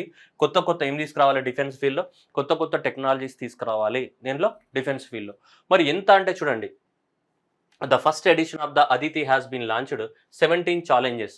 సో ఆర్మీకి సంబంధించి 3, ఇండియన్ నేవీకి సంబంధించి 3, ఎయిర్ ఫోర్స్కి సంబంధించి, డిఫెన్స్ స్పేస్ వాళ్ళకి కొన్ని టాస్క్లు ఇస్తారు. ఆ టాస్క్ల ప్రకారం ఏం చేయాలి? వాళ్ళు చేయాలి. ఇప్పుడు సపోజ్ హిమాలయాస్ ఉన్నాయి, 6000 మీటర్స్ హైట్ ఉన్నాయి, అక్కడ హెలికాప్టర్స్ నడవాలి మంచు కురిసే సమయంలో కూడా. మరి దానికి కొత్త టెక్నాలజీ తీసుకురండి మీరు. అంటే ఆర్మీ వాళ్ళకి ఫుడ్ తినడం కష్టమవుతుంది, ఎప్పుడు శీతాకాలం అంతా గడ్డగట్టిపోతే వాటర్ గడ్డగట్టకుంటే ఏం చేయాలి? సో ఇట్లాంటి కొత్త కొత్త ఛాలెంజెస్ అన్నీ ఇస్తారనమాట. అలా ఛాలెంజెస్ ఇచ్చినప్పుడు మనకి ఆ ఛాలెంజెస్ పైన వాళ్ళు వర్క్ చేస్తూ ఉంటారు అనమాట మనకి. ఓకేనా. సో అలా technology watch tool to bridge the gap between the armed forces and కొత్త కొత్త టెక్నాలజీస్ ఏమొస్తున్నాయో ఆ కొత్త కొత్త టెక్నాలజీస్ అన్ని కూడా ఏమి ఇవ్వాలి? మనకి ఆర్మ్డ్ ఫోర్సెస్కి అందించాలి అన్న ఉద్దేశంతో దీన్ని తీసుకురావడం అనేది జరిగింది. ఓకేనా. లేదు అంటే ఆర్మ్డ్ ఫోర్సెస్కి కొత్త కొత్త టెక్నాలజీ రాలేవనుకోండి, అదాన్నే ఉంటాయి. ఇప్పుడు ఆర్టిఫిషియల్ ఇంటెలిజెన్స్ వచ్చింది. ఇప్పుడు ఆర్టిఫిషియల్ ఇంటెలిజెన్స్ వచ్చినప్పుడు మరి ఆర్మీకి కూడా ఏమి ఇవ్వాలి? కొత్త కొత్త ఆర్టిఫిషియల్ ఇంటెలిజెన్స్ టెక్నాలజీస్ అందించాలి. లేకపోతే ఏమైనా వస్తుందా? ఏం రాదు, అక్కడనే ఉంటాయి అవి. నెక్స్ట్ వన్, ఐడిఎక్స్లో భాగంగానే మళ్ళీ ఇది లాంచ్ చేశారన్నమాట. అదితి వేరు. సో ఐడిఎక్స్లో భాగంగానే ఇది కొత్త లాంచ్ చేశారు. ఇది తమిళనాడులో ఉన్నటువంటి ఒక కంపెనీ, తమిళనాడు బేస్డ్. ఏంటిది? Big Bang Boom solutions private limited వాళ్ళని. ఏం చెప్పాము నేను? ఐడిఎక్స్ అంటే ఎక్సలెన్స్గా డిఫెన్స్ ఎక్సలెన్స్ని ఏం చేయాలి? ఎంకరేజ్ చేయాలి. ఈ డిఫెన్స్ ఎక్సలెన్స్ని ఎంకరేజ్ చేయడంలో భాగంగానే తమిళనాడు కంపెనీ అయినటువంటి బిగ్ బ్యాంగ్ బూమ్ సొల్యూషన్స్కి ఏమి ఇచ్చారంటే 200 కోట్ల కాంట్రాక్ట్ ఇవ్వడం జరిగింది. సో ఏమని? యాంటీ డ్రోన్ సిస్టమ్ను, so that is anti drone సిస్టమ్ని ఇండియన్ ఆర్మీకి, ఇండియన్ నేవీకి సంబంధించి దేని డెవలప్మెంట్ చేయాలని? Anti drones. ఏవైతే గాలిలో డ్రోన్స్ వస్తుంటాయి కదా, ఆ డ్రోన్స్ అటాక్ని ఏం చేయాలి? So drones, anti drone system. మీరు యాంటీ డ్రోన్ సిస్టమ్ అంటే వెబ్ సిరీస్ ఉంటుంది, మర్చిపోయింది. ఫ్యామిలీ మెన్ కాదు, హిందుస్థాన్కి జాన్బాజ్, రజీనా కసండ్రా హిందుస్థాన్కి జాన్బాజ్ అనే వెబ్ సిరీస్ ఉంటుంది G5లో. చూడండి, క్లైమాక్స్ చూడండి. క్లైమాక్స్లో ఏం చేస్తారో తెలుసా? పొలిటీషియన్ని చంపడానికి కోసం ఏం చేస్తారో తెలుసా? వాడు ఒక 50 డ్రోన్స్ని తీసుకొస్తాడు. 50 డ్రోన్స్లలో బాంబులు పెడతాడు వాడు. ఆ 50 డ్రోన్స్ ద్వారా పబ్లిక్ మీటింగ్ జరుగుతుంటాయి, పైకెళ్ళి గాలికెళ్ళి బాంబులు వేస్తుంది. అప్పుడు రెజినా కసన్నా ఏం చేయాలి, దాన్ని ఆ డ్రోన్స్ అన్నిట్లని చేయాలి, ఆపాలి. ఎందుకంటే ఆ సభ ఎక్కడ జరుగుతుందో ఆ సభా ప్రాంతంలోకి ఆ డ్రోన్స్ రాకూడదు. అంటే దానికి ఆపోజిట్గా ఏం చేయాలి, యాంటీ డ్రోన్ సిస్టమ్ని డెవలప్మెంట్ చేయాలి. అప్పుడు ఆ డ్రోన్స్ ఎంత అద్దామన్నా ఆ ప్లేస్లోకి రాలేవు, ఎందుకంటే ఇక్కడ నుంచి వెళ్ళే రేడియేషన్ వాటి రానివ్వదు. సో అలాంటి మీరు క్లైమాక్స్ చూడండి హిందుస్థాన్కి జాన్బాజ్. డ్రోన్స్ అనేటివి ఎంత ప్రమాదకరము, ఎంత జనాలను విచ్ఛిన్నం చేస్తే అనేది ఆ వెబ్ సిరీస్లో చాలా బాగుంటుంది. Okay right. సో కాబట్టి యాంటీ డ్రోన్ సిస్టమ్ ఇది. So anti drone system. So ఈ యాంటీ డ్రోన్ సిస్టమ్ను తయారు చేయడానికి కోసం వీళ్ళకి ఇచ్చారు మనకి, ఎవరికి, బిగ్ బ్యాంగ్ బూమ్ సొల్యూషన్స్కి. ఎవరికి, బిగ్ బ్యాంగ్ బూమ్ సొల్యూషన్స్ వాళ్ళకి 200 కోట్లతోటి మనకి ఐడిఎక్స్ కింద కాంట్రాక్ట్ అనేది ఇవ్వడం అనేది జరిగింది. అంటే డ్రోన్స్ అనేటివి రాకుండా ఏం చేయాలి, ఎవరైనా డ్రోన్స్ తోటి మన ఇల్లు మీద అటాక్ చేశారనుకోండి, యాంటీ డ్రోన్ సిస్టమ్ అనేది యాక్టివేట్ అయ్యింది అనుకోండి, ఆ డ్రోన్ రాదు. ఇక ఆ డ్రోన్ అనేది అక్కడనే ప్యాసివ్ అయిపోతుంది. ఓకే అర్థమైందా, ఫెయిల్ అవుతుంది, డ్రోన్ వర్క్ చేయదు. డ్రోన్ మూవ్ చేయాలంటే నడవాలి కదా, డ్రోన్ గాలిని ఇట్లా పోతూ ఉంటుంది, మన కిందికి వెళ్ళి వస్తూ ఉంటాయి, ఆ డ్రోన్ అనేది రాదు, అన్నీ ఆగిపోతాయి. డ్రోన్స్ అనేవి ఎంత మూవ్ చేసినా కానీ మూవ్ కావు, ఎప్పుడు యాంటీ డ్రోన్ సిస్టమ్ ఉన్నప్పుడు అవి మనం అటాక్ చేయలేవు. ఓకే మనకి ఇవి ఇజ్రాయిల్ యొక్క ఐరన్ డోమ్ సిస్టమ్ ఉంది కదా, అలాంటిది అన్నమాట ఇది, ఇట్లాంటివి కూడా. ఓకే సో ఇది this marks the largest contract, signed by the minister of the defence under the iDEX కింద ఇప్పటి వరకు ఇచ్చినటువంటి లార్జెస్ట్ కాంట్రాక్ట్ ఇదే. 200 కోట్ల కాంట్రాక్ట్ ఇవ్వడం జరిగింది వీళ్ళకి. సో యాంటీ డ్రోన్ సిస్టమ్ని డెవలప్మెంట్ చేయమని చెప్పేసి ఎవరికి, big boom solutions private limited వాళ్ళకి. ఓకేనా. సో వీళ్ళు మరి బిగ్ బూమ్ ఈ ప్రైవేట్ సొల్యూషన్ వాళ్ళు ఏంటిదంటే ఇది అట, వజ్రా సెంటినల్ సిస్టమ్ని డెవలప్మెంట్ చేస్తారంట. ఏంటిది, Vajra sentinel system employing the state of the art intelligence and fingerprint based radio frequency detection and jamming technology and modern designation, ఇవన్నీ కూడా వాళ్ళు డెవలప్మెంట్ చేస్తారంట. సరే చూద్దాం ఏం చేస్తారనేది. మొత్తానికైతే మనకు గుర్తుండాల్సింది యాంటీ డ్రోన్ సిస్టమ్. ఓకేనా. యాంటీ డ్రోన్ సిస్టమ్ ఎలా వర్క్ చేస్తారో చూడాలంటే దేకో హిందుస్థాన్కి జాన్బాజ్. ఓకే టైం ఉన్నప్పుడు చూడండి, ఉత్తా ఇప్పుడు నేను చెప్పినా అని చెప్పేసి మళ్ళీ ఇమ్మీడియట్గా చూస్తారు కొంతమంది. హిందుస్థాన్కి జాన్బాజ్ వెబ్ సిరీస్ బాగుంటుంది, చూడొచ్చు, చాలా బాగుంటుంది. So union minister of the Jyotiraditya Scindia launched the what, so India's first green hydrogen plant. ఇండియాలో చాలా గ్రీన్ హైడ్రోజన్ ప్లాంట్స్ ఉన్నాయి, కానీ మళ్ళీ ఏమన్నాడు, India's first green hydrogen plant ఇందులో అన్నాడు. దేంట్లో, స్టీల్ సెక్టార్లో, స్టెయిన్లెస్ స్టీల్ సెక్టార్లో. ఇటు ఎక్కడ, Jindal stainless steel limited, Hisar Haryana. So Hisar హర్యానాలోని హిస్సార్లో మనకి first green hydrogen plant launch చేయడం జరిగింది జిందాల్ కంపెనీ వాళ్ళు. So that is the plant will be the world's first off grid green hydrogen plant for the what stainless steel sector. Off grid అంటే గ్రిడ్కి connect అయి ఉండదు అనమాట. సో ఓకేనా. And the world's first green hydrogen plant with what rooftop and floating and the solar plant అంట. So ఇక మొత్తం అన్ని ఫెసిలిటీస్ దీనికి ఉన్నాయి. ఓకే ఈ హైడ్రోజన్ ప్లాంట్ ఉంటుంది. ఈ హైడ్రోజన్ ప్లాంట్ ఇలా ఉంటుంది కదా, ఈ హైడ్రోజన్ ప్లాంట్ అనేది వాటర్లో ఉంటుందంట. ఈ హైడ్రోజన్ ప్లాంట్కి ఇక్కడ ఏముంటుంది, ఇక్కడ సోలార్ ఎనర్జీ ప్రొడ్యూస్ చేస్తాడు, ఇక్కడ ఫ్లోటింగ్. సో సోలార్ ఎనర్జీ ఇక్కడ ఏం ప్రొడ్యూస్ చేస్తుంది, హైడ్రోజన్ ఫ్యూల్ని ప్రొడ్యూస్ చేస్తాడు. అందుకే అన్ని ఫెసిలిటీస్ దానికి ఉన్నాయని చెప్తున్నాను నేను. సో కాబట్టి వరల్డ్స్ ఫస్ట్ ఆఫ్ గ్రిడ్ అన్నాడు, hydrogen plant with rooftop and the what floating solar అని చెప్పడం జరిగింది. సో ఇది స్టెయిన్లెస్ స్టీల్ సెక్టార్లో ఇండియాస్ ఫస్ట్ ఏంటిది, so green hydrogen plant in the stainless steel sector. Green hydrogen ఎట్లా produce చేస్తావు, electrolysis of the వాటరే కదా. ఈ వాటర్ని ఎలక్ట్రోలైసిస్ చేస్తావా లేదా, వాటర్ని ఎలక్ట్రోలైజ్ చేస్తే హైడ్రోజన్ అండ్ హాఫ్ H2గా విడిపోతుందా లేదా. సరే ఇక్కడ 2H2 అనుకుంటే ఏమైంది, ఇక్కడ O2గా విడిపోతుందా లేదా, ఇక్కడ 2H2. ఇప్పుడు దీన్ని ఏం చేస్తావు, పవర్ ఎలక్ట్రోలైసిస్ చేస్తుంటావా లేదా, దేని ద్వారా, ఎలక్ట్రోలైసిస్ ద్వారా చేస్తుంటావు. ఇవన్నీ కూడా వేటి ద్వారా, మనకి ఎలక్ట్రోలైసిస్ ద్వారా చేస్తుంటావు. ఈ ఎలక్ట్రోలైసిస్కి ఏం వాడుతుంటావు నువ్వు, సోలార్ ఎనర్జీ వాడుతుంటావు. ఈ ఎలక్ట్రోలైసిస్ ఏదైతే ఉందో, సో ఈ ఎలక్ట్రోలైసిస్కి ఏం వాడతావు నువ్వు, సోలార్ ఎనర్జీ వాడడం జరుగుతుంది. ఓకేనా, అదనమాట. Next fifth generation air crafts అంటే జనరల్గా ఏమంటాయంటే రాడార్కి కూడా దొరకవు అనమాట. రాడార్కి కూడా దొరకని వాటిని ఏమంటాం, స్టెల్త్ మనం అంటాం కదా. ఏమంటాం, రాడార్కి కూడా దొరకని టెక్నాలజీ ఏమంటాం మనం, స్టెల్త్ టెక్నాలజీస్ అంటాం జనరల్గా. సో రాడార్ కూడా వాటిని గుర్తుపట్టలేదు, అలాంటి వాటిని ఏమంటాం స్టెల్త్ టెక్నాలజీస్, లేదంటే అలాంటి జనరేషన్ ఎయిర్ క్రాఫ్ట్స్ని మనం ఏమంటాం, ఫిఫ్త్ జనరేషన్ ఎయిర్ క్రాఫ్ట్స్ అంటాం. Fifth generation fighter air crafts అంటే రాడార్ కూడా కనిపించవు, దొరకవు. సో అలాంటివి తీసుకుంటే అమెరికాలో F-22 అనేది ఉంది, అది ఆల్రెడీ 2005 నుంచి మన సర్వీస్లో ఉంది. F-35 వాళ్ళు డెవలప్మెంట్ చేస్తున్నారు. చైనాలో కానీ సో J-20 కానీ J-31 చైనాలో అవి కూడా డెవలప్మెంట్లో ఉన్నాయి. రష్యాలో సుఖోయ్ డెవలప్మెంట్లో ఉంది. ఇండియాలో కూడా మనకి హిందుస్థాన్ ఏరోనాటికల్ లిమిటెడ్ వాళ్ళు FG, సో మనకి fifth generation fighter air craft అనేది కూడా డెవలప్మెంట్లో ఉంది. అయితే ఇవన్నీ ఎందుకు న్యూస్లో వచ్చినాయంటే చూడండి, ఇండియా అనేది కూడా ఫిఫ్త్ జనరేషన్ అంటే రాడారుకు దొరకని ఎయిర్ క్రాఫ్ట్లను తయారు చేయాలని చెప్పేసి చాలా కాస్ట్లీతో కూడుకున్నది. అయినా సరే మనకి 15,000 కోట్లతోటి మనకి cabinet committee and security Narendra Modi గారు అప్రూవల్ ఇవ్వడం అనేది జరిగింది. So for the production of the what, so that 15 indigenous fifth generation advanced medium combat air craft fighter jet project for the what Indian air force వాళ్ళకి సంబంధించి ఈ project అనేది ఇవ్వడం అనేది జరిగింది. దాదాపు సో దీన్ని ఎట్లా దాని ఒక ప్రోటోటైప్ అంటే ఫస్ట్ ఎక్స్పెరిమెంటల్ బేసిస్ పైన ఒక ప్రోటోటైప్ అనేది 2026 వరకు వచ్చే ఛాన్సెస్ ఉన్నాయన్నమాట. సో దీనికి వీళ్ళందరూ కలిసి ఒక గ్రూప్ ఆఫ్ ఆర్గనైజేషన్స్ అన్ని కూడా చాలా రిస్క్తో కూడుకున్నది. వీళ్ళందరూ కూడా aeronautical developmental agency of the DRDO and Hindustan aeronautic limited and private partners వీళ్ళందరూ కలిసి మనకి దీన్ని తయారు చేయడానికి అవకాశం ఉంది. ముగ్గురు పార్ట్నర్షిప్లో తయారు చేయాలి, ఎందుకంటే రాడార్కి దొరకకూడదు కదా. సో కాబట్టి అలా మనకి and powered by the what general Motors ఎవరైతే ఉన్నారో వాళ్ళ ఇచ్చినటువంటి ఇంజన్, ఆర్టిఫిషియల్ ఇంటెలిజెన్స్ ఇవన్నిటి ద్వారా మనకి తయారు చేయడానికి అవకాశం అనేది ఉంది మనకి ఇక్కడ. So new flight facility Bengaluru కర్ణాటకలోనే తయారు చేస్తారు. హిందుస్థాన్ ఏరోనాటిక్ లిమిటెడ్ ఎక్కడైతే ఉందో అక్కడనే తయారు చేస్తారు. ఇది 5th జనరేషన్ అనమాట. రాడార్కి దొరకని వాటికి మన భారతదేశంలో కాదు, ప్రపంచంలోనే ఏ దేశం దగ్గర లేవు ఇవి. కొన్ని దేశాల దగ్గర ఉన్నాయి. అమెరికా దగ్గరనే ఉంది, చైనా దగ్గరనే ఉంది, ఇజ్రాయెల్ కానీ పాకిస్తాన్ కూడా చేస్తున్నాయని డౌట్ఫుల్గా ఉంది, అవి కూడా చేస్తున్నారు. మన ఇండియా అయితే ఇప్పుడు 5th జనరేషన్ ఎయిర్ క్రాఫ్ట్ కూడా అప్రూవల్ ఇవ్వడం జరిగింది. సో మనకి జనరల్గా 5th జనరేషన్ ఎయిర్ క్రాఫ్ట్స్ అనేవి ప్రపంచంలోనే 2005 నుంచి ఇంట్రొడ్యూస్ చేశారు. 2005 వరకు ముందు ఉన్నటువన్నీ కూడా 4th జనరేషన్. 2005 తర్వాతనే 5th జనరేషన్ వచ్చినాయి. ఇవి రాడార్స్ కూడా దొరకవు అనమాట. గాలిలో పోతున్నా కానీ రాడార్స్ కానీ వేటికి కూడా కనిపించవు ఇవి మనకి. సో డఫ్ అని వచ్చేసి గుద్దేస్తాయి, మనకి చచ్చిపోతాం మనం అంతే. ఏ దేశం మీద అటాక్ చేస్తే ఆ దేశం వాళ్ళు. సో అలా 5th జనరేషన్ అనేది మనకు కూడా భారతదేశానికి మంచిదే. ఈ 5th జనరేషన్నే సో ఎయిర్ క్రాఫ్ట్స్ని తయారు చేయడానికి కోసం మనకి 15,000 కోట్లతోటి కాంట్రాక్ట్ ఇవ్వడం జరిగింది. ఈ క్వశ్చన్ ఎక్స్పెక్టెడ్ ఎగ్జామినేషన్లో, దయచేసి రట్టా మారో. ఓకే, 5th జనరేషను సో ఎవరికి ప్రోటోటైప్ అనే 2026 వరకు వచ్చే అవకాశం ఉంది. ఎవరెవరు? So Hindustan aeronautic limited and plus next aeronautical development agency and private sector వాళ్ళు తయారు చేస్తున్నారు. ఇంజన్ అయితే ఎవరు సప్లై చేస్తారు? జనరల్ ఎలక్ట్రిక్ వాళ్ళు మనకి ఇంజన్ సప్లై చేయడం జరుగుతుంది. ఇవి 5th generation air crafts.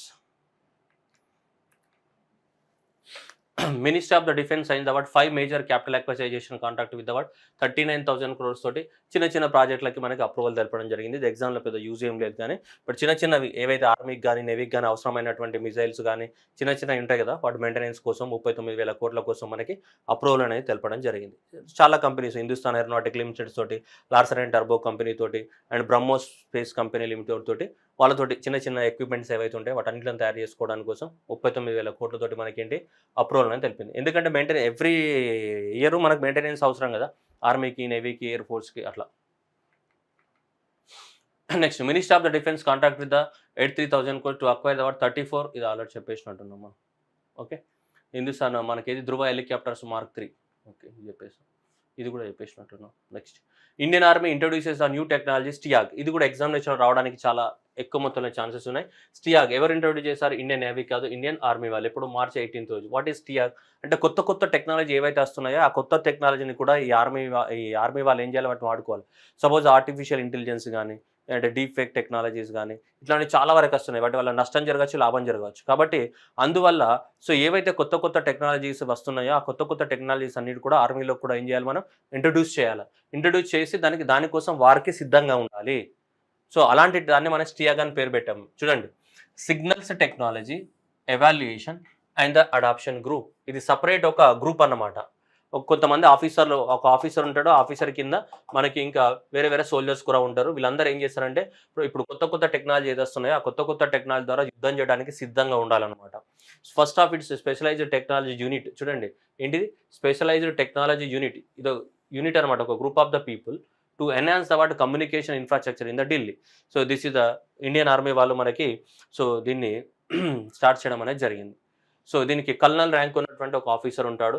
So colonel rank ఉన్నటువంటి ఆఫీసర్, ఆ ఆఫీసర్ అనే దాన్ని హెడ్ చేయడం జరుగుతుంది. And strength of the 280 personals అనే వాళ్ళు ఉంటారు. ఇవంతా కూడా కొత్త టెక్నాలజీస్ ఏమొస్తున్నాయో సో అవన్నిట్లను కూడా సో అప్గ్రేడ్ చేస్తూ ఉండాలి, యుద్ధానికి సిద్ధమవుతూ ఉండాలి కొత్త టెక్నాలజీస్ తోటి. ఓకేనా? ఈ స్టియాగ్ అనేది ఏమేమి చేస్తుందో చూడండి. Technical scouting, evaluation and the development and అవి కానీ కొత్త టెక్నాలజీస్ కానీ next maintaining and upgrading the availability of the contemporary technology కానీ and customised technology for the wide range of the wireless technologies కానీ నెక్స్ట్ 5G 6G నెట్వర్క్స్ కానీ ఇవన్నీ కూడా maintenance చేస్తూ ఉంటారు మనకి. సో కల్నల్ ఆఫీసర్ని పెట్టి ఈ స్టియాగ్ యూనిట్ అనేది ఇది ఒక అంటే ఏమంటాం మనం, ఇదొక వార్ టెక్నాలజీ అనమాట. సో టెక్నాలజీ బేస్డ్ వార్స్ వస్తాయి కదా, ఆ టెక్నాలజీ బేస్డ్ వార్స్ని మన వాళ్ళు ఆర్మీ వాళ్ళు కూడా ఏం చేయాలి, సిద్ధంగా ఉండాలి. దానికోసం సపరేట్ ఒక గ్రూప్నే తయారు చేస్తున్నాం. ఆ గ్రూప్ పేరే ఇది ఏంటిది? STEAG, signal technology evaluation and adoption group కొత్త కొత్త టెక్నాలజీస్ ద్వారా ఏం చేయాలి, యుద్ధం చేస్తే ఆ యుద్ధాన్ని ఎదుర్కోవడానికి కోసం ఇలా 280 మంది పర్సనల్స్ తోటి మనం ఒక పెద్ద గ్రూప్ని తయారు చేయడం జరిగింది, దానికి ఒక కల్నల్ ఆఫీసర్ని పెట్టి. Okay, next Agray and the Akshay. Agray and Akshay are the what 5th and 6th ship of the what ASW project అని చెప్తున్నాడు. అంటే ఏంటి ఇది చూడండి, anti submarine warfare and shallow aircraft project అనమాట. ఇది ఈ యాంటీ సబ్మెరైన్ అండ్ ఇవేంటి షాలో వాటర్ క్రాఫ్ట్స్ ఇవన్నీ దేనికి సంబంధించిన అంటే ఇండియన్ నేవీ వాళ్ళకి సంబంధించినవి ఉంటాయి మనకి. 5, 6. 5వది ఏంటిది అగ్రయ్, 6వది ఏంటిది మనకి అక్షయ్. సో 5th ఏంటిది, సో 5th వచ్చేసి మనకి సో అగ్రయ్ అండ్ 6 వచ్చేసి మనకి అక్షయ్. సో ఈ రెండింటిని కూడా మనకి ఆర్మీలో ఇంట్రడ్యూస్ చేయడం అనేది జరిగింది. So project shallow water air craft project was launched ఎప్పుడు, సో 20. ఎవరు తయారు చేశారు ఇవన్నీ, ఇప్పుడు కోల్కతాలో ఉన్నటువంటి ఇది GRSC garden reach ship builders వాళ్ళు తయారు చేయడం జరిగింది. వీటిని గార్డెన్ రీచ్ షిప్ బిల్డర్స్ వాళ్ళు తయారు చేశారు. కోల్కతాలో ఉన్నటువంటి అడుగుతాడు ఈ మధ్యన ఎగ్జామినేషన్లో అవి అడుగుతున్నాడు, ఎవరు తయారు చేశారు అని చెప్పేసి ఎక్కువ మొత్తంలో అడుగుతున్నాడు మనకి. ఓకేనా, సో మనకి చాలా ఇంపార్టెంట్ గుర్తుపెట్టుకోవడం జరిగింది. ఇది మనకి 2019లో కాంట్రాక్ట్ ఇవ్వడం జరిగింది. సో మనకి మొత్తము 8 షిప్స్ తయారు చేయాలని చెప్పేసి మనం కాంట్రాక్ట్ ఇవ్వడం జరిగింది 2019. ఎవరికి, గార్డెన్ రీచ్ షిప్ బిల్డర్స్కి. ఓకేనా, ఆ గార్డెన్ రీచ్ షిప్ బిల్డర్స్లో అంతకుముందు 4 అయిపోయినాయి, ఇప్పుడు 5, 6వది వచ్చేసినాయి. ఇంకా లాస్ట్కి ఏంటి 7, 8 మనకి ఇంకా రావాల్సి ఉన్నాయి దీంట్లో, ఈ క్లాస్లో. దీంట్లో ఈ గార్డెన్ రీచ్ షిప్ బిల్డర్స్ ఏవైతే ఉన్నాయో వీటికి సంబంధించి. ఓకేనా, గుర్తుపెట్టుకోవాలి. On March 28th of the 2024, Tejas Mark 1A fighter craft made its successful maiden flight from the Hindustan Aeronautical Facility. So మళ్ళీ దీన్ని టెస్ట్ చేయడం జరిగిందంట. Tejas Mark 1A, so fighter aircraft completes its the first flight in the Bangalore. The Hindustan Aeronautics Chief Pilot Captain KV Venugopal దీన్ని చేయడం జరిగిందట. అయితే ఇవన్నీ నేను ఇంతకుముందే చెప్పాను నేను. తేజాస్ అనేది వేరు, తేజాస్ మార్క్ 1, తేజాస్ మార్క్ 2 అని ఇంతకుముందు ధృవ అన్నాం, ధృవ మార్క్ 1, ధృవ మార్క్ 2. ఇవన్నీ ఏంటి, అప్గ్రేడేషన్ అంతే. ఉన్న టెక్నాలజీని ఏం చేస్తారు, అప్గ్రేడ్ చేస్తారు. అప్గ్రేడ్ చేసేటప్పుడు ఏమంటాం మనం, మార్క్ 1, మార్క్ 2, మార్క్ 2 వాటి అన్నింటిని కూడా ఏం చేస్తుంటాం మనం ఎప్పటికప్పుడు అప్గ్రేడ్ చేస్తూ ఉంటాం. సో అప్గ్రేడ్ చేసిన వాటిని ఏమంటాం మనం, మార్క్ 1, మార్క్ 2, మార్క్ 3 అని పెడుతూ ఉంటాం కదా, అలా అప్గ్రేడేషన్ చేస్తుంటాం. అట్లానే అప్గ్రేడెడ్ వర్షన్ ఈ తేజాస్ అనేది ఏంటిది, ఎయిర్ క్రాఫ్ట్, సో యుద్ధ విమానం. సో ఇదేంటిదంటే చూడండి, అడ్వాన్స్డ్ రాడార్ కానీ, ఎలక్ట్రానిక్ వార్ఫేర్ కానీ, ఇంప్రూవ్డ్ కంబాట్ క్యాపబిలిటీస్ కానీ, సో ఇవన్నీ కూడా చేస్తున్నాయి అనమాట. Tejas mark 1 is designed by the what aeronautical developmental agency under the defence research organisation and the manufactured by the what Hindustan aeronautical limited వాళ్ళు మ్యానుఫ్యాక్చర్ చేశారు. Design మాత్రం ఎవరు చేశారు, వీళ్ళు డిజైన్ చేయడం జరిగింది. దేన్ని, తేజాస్ అనేది ఏంటిది, ఫైటర్ ఎయిర్ క్రాఫ్ట్ అనమాట. అంతకుముందు ఏముండే, సింపుల్గా తేజాస్ ఉండే. ఇప్పుడు దాన్ని అడ్వాన్స్డ్ వర్షన్ ఏంటిది, మార్క్ 1A అని చెప్తున్నారు. చూడండి, తేజాస్ ఏమన్నాడు, mark 1A fighter air craft మొట్టమొదటిసారిగా ఇప్పుడు టెస్ట్ చేయడం అనేది జరిగింది మనకి. ఓకేనా, అంటే అడ్వాన్స్ అయిన కొద్దీ టెస్ట్ చేస్తూ ఉంటారు అంతే. మొబైల్ లాగానే ఇవి కూడా ఏమవుతుంటే అడ్వాన్స్డ్ అవుతూ ఉంటాయి. దీన్ని డిజైన్ చేసింది ఎవరు, ఏరోనాటికల్ డెవలప్మెంట్ ఏజెన్సీ వాళ్ళు. అండ్ తయారు చేసింది ఎవరు, మనకి హిందుస్థాన్ ఏరోనాటికల్ లిమిటెడ్ వాళ్ళు మ్యానుఫ్యాక్చర్ చేసింది. Next India. So India ads the 24 gigawatts of the solar power manufacturing capacity in the 2023. Solar power గురించి కాదు మనం మాట్లాడుతుంది, ఏంటిది solar power photo voltaic manufacturing. అంటే మనకి ఇవి సోలార్ ప్యానెల్స్ తయారు చేయడం. సో ఫోటోవోల్టాయిక్స్ అంటే దీంట్లో 2 ఉంటాయి మనకి. సోలార్ ప్యానెల్స్ ఉంటాయి మనకి, ఈ సిలికాన్తో తయారు చేసేటివి, అండ్ సోలార్ సెల్స్ కూడా ఉంటాయి. సో ఈ సోలార్ ప్యానెల్స్, సోలార్ సెల్స్ అనేవి ఎంత ఎక్కువ మొత్తంలో మ్యానుఫ్యాక్చర్ అయితే అంత మొత్తంలో ఏం జరుగుతాయి, మనం వాటిని కొనుక్కుంటాం. అంత కొనుక్కున్నప్పుడు అంత మొత్తంలో మనం ఇళ్ళ పైన పెట్టుకున్నప్పుడు అప్పుడు అంత మొత్తంలో ఏం జరుగుతుంది, సోలార్ పవర్ యొక్క ఏం జరుగుతుంది, మనకి ప్రొడక్షన్ జరుగుతుంది, రైట్.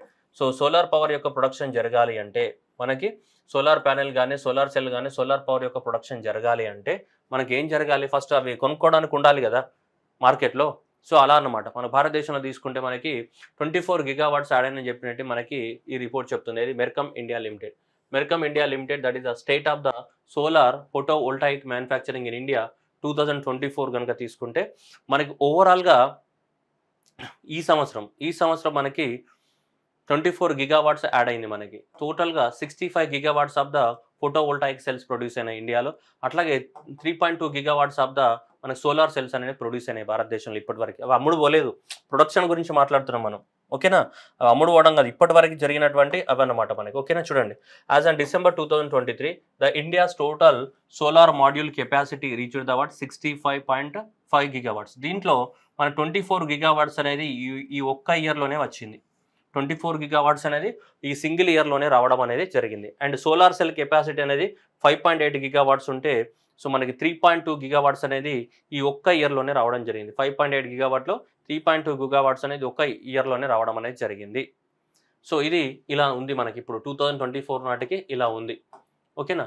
సో దానివల్ల సోలార్ ఫోల్టాయిటిక్ సెల్స్ ఇది 150 గిగావాట్స్కి పెరగడానికి అవకాశం ఉంది మ్యానుఫ్యాక్చరింగ్ కెపాసిటీ, అండ్ 3.2 గిగావాట్స్ పెరగడానికి అవకాశం ఉంది ఎప్పటికి, అండ్ 2026 నాటికి. సో ఇది ఫోటో వోల్టాయిక్ ప్యానెల్స్ ఇవి సెల్స్, సోలార్ సెల్స్ అంతా పెరగడానికి అవకాశం ఉందంట. మరి దీంట్లో టాప్లో తీసుకుంటే మన గుజరాతీ టాప్లో ఉంది చూడండి, ఫోటో వోల్టాయిక్ సెల్స్. ఈ ఫోటో వోల్టాయిక్ సెల్లలో మనం తీసుకుంటే టాప్ మన గుజరాతే, మనకి దాదాపు 40% పైగా షేర్ గుజరాత్దే ఉంటుంది. సో 46% షేర్ గుజరాతే ఉంది ఫోటో వోల్టాయిక్ సెల్స్లో తయారు చేసేది.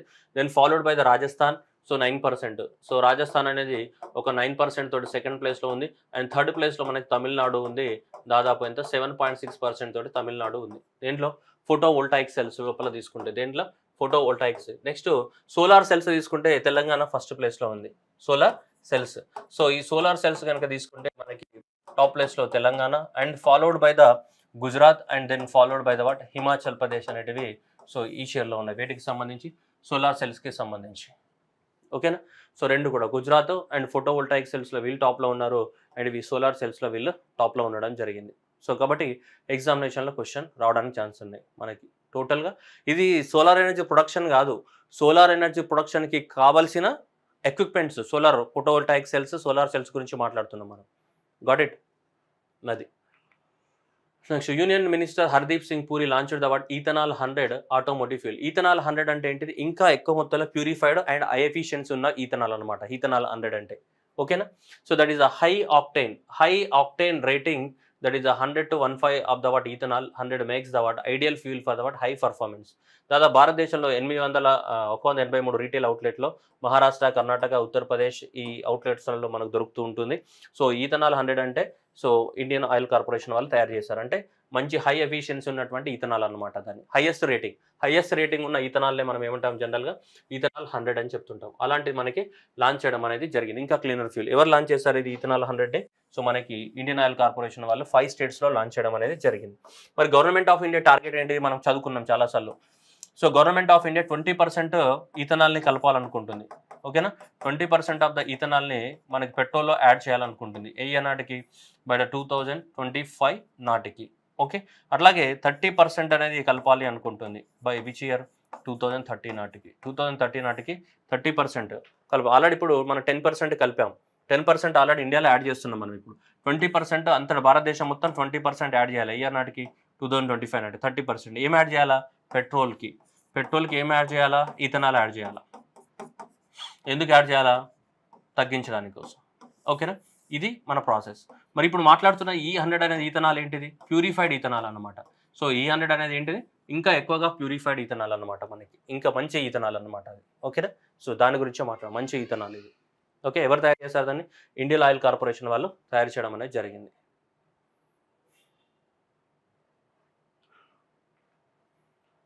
National speed breeding crop facility. So minister of the union ministry వాళ్ళు so first of its kind ఏం లాంచ్ చేశారు, నేషనల్ స్పీడ్గా ఏంటిది, స్పీడ్ ఏమని చెప్తున్నాడు, బ్రీడింగ్ క్రాప్ ఫెసిలిటీ. ఎక్కడ, మొహాలి పంజాబ్. సో మొహాలి పంజాబ్లో మనకి లాంచ్ చేయడం జరిగింది. ఇక్కడ national agriculture food biotechnology institute ఉంది, నబీ ఉంది. సో నబీ అనే ఇన్స్టిట్యూట్లో national agri food biotechnology institute అనేది ఇక్కడ మొహాలి పంజాబ్లో ఉంది. ఈ మొహాలి పంజాబ్లో ఉన్నటువంటి ఈ నబీ అనే ఇన్స్టిట్యూట్లో దీన్ని లాంచ్ చేశారు. దీన్ని national speed breeding crop facility. అంటే ఏవైతే క్రాప్స్ ఉన్నాయో ఆ క్రాప్స్ అనేది స్పీడ్ అంటే ఏంటి, తొందరగా పెరగడానికి కోసం ఏం చేయాలి, ఎక్కువ ఇల్డ్ రావడానికి కోసం ఏం చేయాలి, అలాంటివన్నీ కూడా దీనిలో టెస్టింగ్ చేస్తుంటారు అన్నమాట. The facilities aligns with the government of India vision to double the income of the farmers. Okay. So దాన్ని క్వాలిటీ కానీ క్వాంటిటీ ఆఫ్ ద క్రాప్స్ కానీ వాటి యొక్క ఎలా పెరుగుతాయి, వాటిని క్రాప్స్ తొందరగా పెరగాలి. అండ్ అదే కదా స్పీడ్ బ్రీడింగ్ అంటున్నారు కదా. సో క్రాప్స్ అనేది ఏముండాలి, స్పీడ్గా పెరగాలి, నెంబర్ 1. ఓకేనా. స్పీడ్గా పెరగాలి, నెంబర్ 1. నెంబర్ 2 ఎక్కువగా ఏం రావాలి, ఈల్డ్ రావాలి. సో అవి అనమాట. అవన్నీ కూడా మనకు టెస్టింగ్ చేయడం జరుగుతుంది అక్కడ. ఇక్కడ నేషనల్ స్పీడ్ బ్రీడింగ్ ఫెసిలిటీ దగ్గర, మొహాలి పంజాబ్.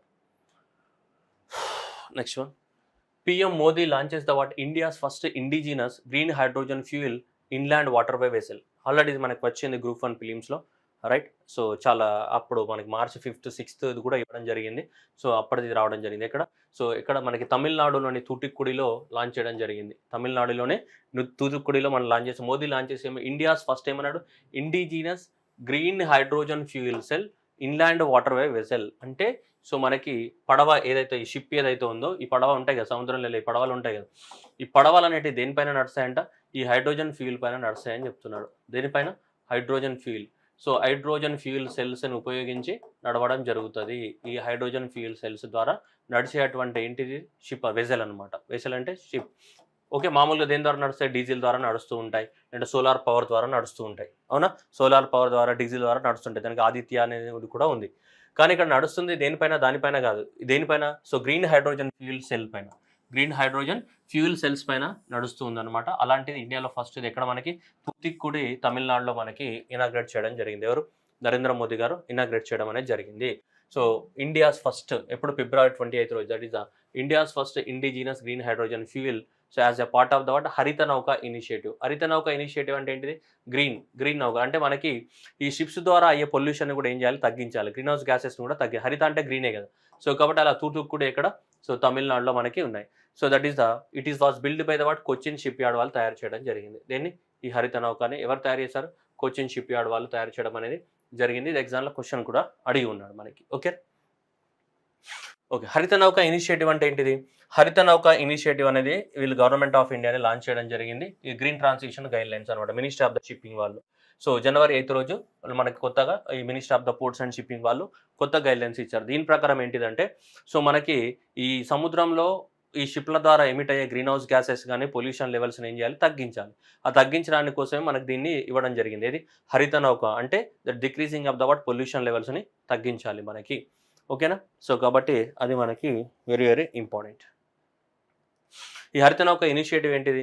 లో or zero emissions from the sources of the fuel attain the 100% of the green vessels in the Indian waters by the 2047. 2047 నాటికి సముద్రాలలో తిరిగే షిప్ల ద్వారా ఎలాంటి ఎమిషన్స్ ఉండకూడదు. గ్రీన్ హౌస్ గ్యాసెస్ గానీ ఇట్లాంటి ఎమిషన్స్ ఉంటాయి కదా! ఎలాంటి ఎమిషన్స్ ఉండకూడదు అని టార్గెట్ పెట్టుకున్నారు. దేని కింద? సో ఈ హరిత నౌక యాక్టివిటీ కింద. మరి ఎలాంటి ఎమిషన్స్ ఉండకూడదంటే డీజిల్ గానీ, పెట్రోల్ గానీ అట్లాంటివి వాడకూడదు. డీజిల్ గానీ, పెట్రోల్ వాడకుండా ఏం వాడాలంటే సోలార్ ఎనర్జీ గానీ, ఇలా గ్రీన్ హైడ్రోజన్ ఫ్యూయల్ గానీ ఇట్లాంటివి వాడాలి. సో అందువల్లనే ఈ ఇనిషియేటివ్‌ని ఏమన్నాడు మనకి? So that is the green transition guidelines అన్నారు. లేదంటే నెక్స్ట్ ఏమన్నాం మనం?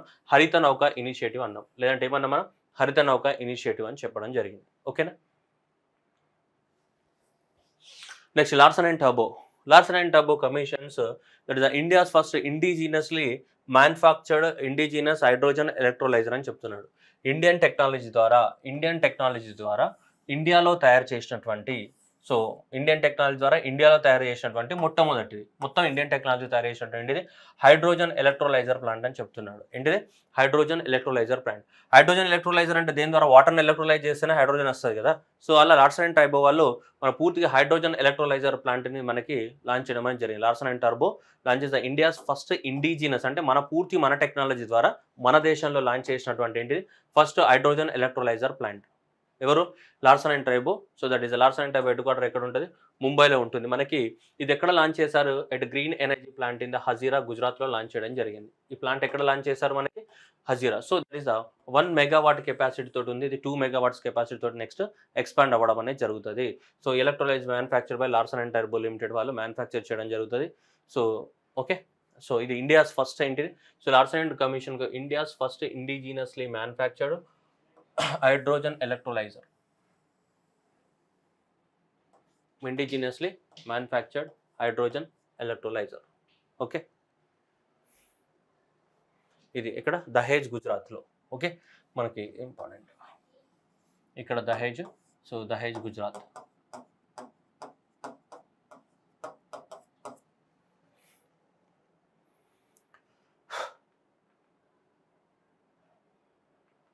నెక్స్ట్ వన్ స్వర్ణ సింధు. ఈ స్వర్ణ సింధు అనేది ఏంటిది? ఈ వెహికల్ పేరు. ఈ ట్యాంకర్ ఉందా? ఈ ట్యాంకర్ పెద్ద ట్యాంకర్ ఉంది కదా! ఈ వెహికల్ ఈ ట్యాంకర్. ఈ ట్యాంకర్ పేరు ఏంటిది? స్వర్ణ సింధు అని పేరు పెట్టినారు. ఏంటిది? స్వర్ణ సింధు. ఈ ట్యాంకర్ ఏంటిది? ట్యాంకర్ మనకి ఆంధ్రప్రదేశ్లో ఉన్నటువంటి ఈ మనకి కృష్ణా గోదావరి బేసిన్ ఉంది, కేజీ బేసిన్. ఈ కేజీ బేసిన్ నుంచి ఫస్ట్ టైం మనకి కేజీ బేసిన్ దేనికి ఫేమస్? జనరల్గా న్యాచురల్ గ్యాస్కి ఫేమస్, రైట్?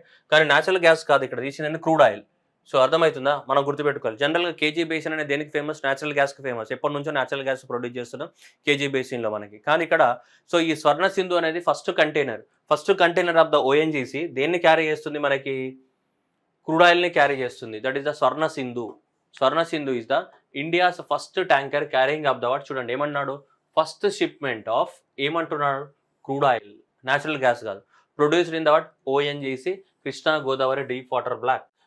అర్థమవుతుందా? సో జనరల్గా న్యాచురల్ గ్యాస్ అని పెట్టారు ఎగ్జామినేషన్లో. న్యాచురల్ గ్యాస్ కాదు. న్యాచురల్ గ్యాస్ ఎప్పటి నుంచో రిలయన్స్ ప్రొడ్యూస్ చేస్తుంది. ఇక్కడ న్యాచురల్ గ్యాస్ గురించి కాదు. ఈ వెహికల్, ఈ కంటైనర్ మొత్తం ఏం తీసుకెళ్తుంది? మనకి క్రూడ్ ఆయిల్ అనేది తీసుకెళ్లడం జరుగుతుంది. సో ఈ కంటైనర్ పేరు ఏంటిది మనకి? స్వర్ణ సింధు. ఏంటిది? స్వర్ణ Sindhu. This was the first container transporting the crude oil from this Krishna Godavari deep water so నుంచి తీసినటువంటి ఏంటిది క్రూడ్ ఆయిల్ని మనకి ట్రాన్స్పోర్ట్ చేయడం అనేది జరుగుతుంది. దీని పేరు ఏంటిది? స్వర్ణ సింధు. ఓకే, చూడండి. PM Modi flagged up Swarna Sindhu, that is the first tanker carrying the crude oil from the ONGC. Same on the crude oil Swarna Sindhu. ఎక్కడి నుంచి? సో ఇక్కడ కేజీ బేసిన్ నుంచి తీసుకెళ్లడం జరుగుతుంది. కృష్ణా గోదావరి బేసిన్ నుంచి మనకి తీసుకెళ్లడం అనేది జరిగింది. ఓకేనా? సో అది గుర్తుపెట్టుకోవాలి. Union minister Sarbananda Sonowal dedicated the first ever made India's ఏంటిది? TDS టగ్ అన్నాడు. ఇక్కడ మీకు కనిపిస్తుంది కదా ఈ వెహికల్. చాలా మందికి మనకి చదివేటప్పుడు ఇది ఏంది ASTDS అనే వెహికల్ అని తెలియదు. ఇలా మన పెద్ద వెజల్స్ని ట్రాన్స్పోర్ట్ చేస్తుంటాయి కదా, అలాంటి వెహికల్స్ అన్నమాట ఇవన్నీ. పెద్ద వెజల్స్ వస్తూ ఉంటాయి దీంట్లో మనకి. ఎక్స్పోర్ట్స్ అండ్ ఇంపోర్ట్స్ కోసం పెద్ద వెహికల్స్ వస్తుంటాయి కదా, అట్లాంటివి అన్నమాట ఇవన్నీ కూడా టగ్స్ అంటే. సో అట్లాంటివన్నీ కూడా షిప్స్. ఇది పారాదీప్, ఒరిస్సాలోని పారాదీప్ పోర్ట్ ఉంది కదా. సో ఒరిస్సాలోని పారాదీప్ పోర్ట్ దగ్గర దీన్ని కొత్తదాన్ని మనకి లాంచ్ చేయడం అనేది జరిగింది. That is the first ever made in India. So ASTDS tug. So ఈ షిప్ వెజల్స్, పెద్ద వెజల్స్ని, పెద్ద కంటైనర్స్ని ట్రాన్స్పోర్ట్ చేయడానికి ఉపయోగిస్తుంటారు అనమాట వీటిని, అలాంటివి. So that is India's first made in India ఏంటిది? ASDS ట్యాగ్ అని చెప్పాడు మనకి. అసలు ASDS ట్యాగ్ అనే దాన్ని యాక్చువల్గా, సరే ఇది ఫస్ట్ ఇక్కడ పెడతాం. దానికి వచ్చే ముందు ఈ వెహికల్ పేరు ఏంటిదంటే ఓషన్ గ్రేస్. దీని పేరు ఏం పెట్టారు మనకి? ఓషన్ గ్రేస్ అని పేరు పెట్టడం జరిగింది. వాట్ ఈజ్ ఓషన్ గ్రేస్ అంటే? ఈ ఓషన్ గ్రేస్ అంటే ఇదనమాట, ASTDS టగ్. ఓకే, ప్రస్తుతానికి ఇట్లా గుర్తుపెట్టుకోవాలి, ASTDS టగ్. ఈ ASTDS టగ్ పేరు ఏంటిది మనకి? Ocean Grace. దీని పేరే ఓషన్ గ్రేస్ అన్నమాట. ఓకే, ఓషన్ గ్రేస్ అసలు ఏంటిది అని చూద్దాం. చూడండి ఎక్కడ పోయింది, ఇక్కడ చూడండి. So that is approved that standard tug design and specification tug. So first ఏంటిది? Made in India. So that is the first ever made in India and standardised tug design specifications tug at the Paradip port ఒరిస్సాలో launch చేయడం జరిగింది. దీన్ని develop చేసిన వాళ్ళు ఎవరు? So Cochin ship yard వాళ్ళు మనకి డెవలప్మెంట్ చేయడం అనేది జరిగింది. ఓకేనా? సో దీనివల్ల ఏమవుతాయంటే మనకి ఎక్కువ మొత్తంలో దీని పేరు ఏంటిది మనకి? ఓషన్ గ్రేస్ అనమాట. ఓషన్ గ్రేస్ పెద్ద వెజల్స్ కానీ అవన్నిటిని కూడా క్యారీ చేయడం అనేది చాలా ఈజీ అవుతుంది. చూడండి ఇక్కడ చూడండి. The tug is designed for the optimal efficiency and reliability guarantees of the seamless navigation and the proficient vessel assistance, and especially for the large vessels like very large crude oil carriers gaani and ultra crude oil carriers gaani ఇట్లాంటివన్నీ పెద్ద చేస్తూ ఉంటాయి కదా, వాటిని ఈజీగా handle చేయొచ్చు, ఈజీగా transport చేయొచ్చు అనమాట. వాటి కోసం దీన్ని లాంచ్ చేయడం అనేది జరిగిందనమాట ఈ పెద్ద వెహికల్ని. So first ever made in India standardised truck design specification. Standardised truck design అంటే ఏంటిదంటే ఇప్పుడు వేరే దేశాల నుంచి పెద్ద కంటైనర్స్ వస్తుంటాయి. పాపం వాటిని అన్నింటిని లిఫ్ట్ చేయాలంటే మనకి అంత ఇంటర్నేషనల్ స్టాండర్డ్స్లో మన దగ్గర ఉండాలి. మనకి ఇంటర్నేషనల్ స్టాండర్డ్స్ లేకపోతే మరి ఎట్లా? ఇప్పుడు లారీ ఉందనుకో, లారీ అనేది భారతదేశం అన్ని లారీలు సేమ్ సైజులో ఉంటాయా లేవా?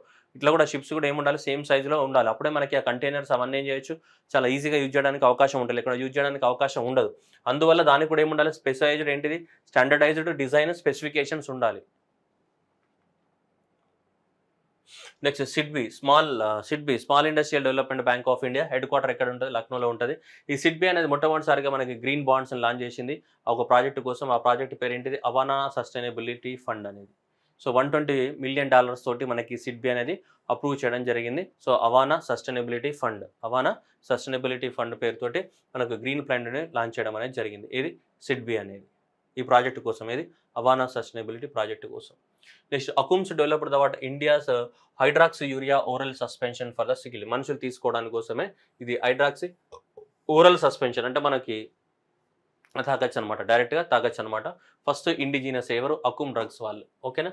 So that is the Akum drugs and pharmaceutical limited of the New Delhi వాళ్ళు. So that is the first India's first ఏంటిది home grown indigenously hydroxy oral suspension for the treatment of the what sickle diseases in the cost effective వే.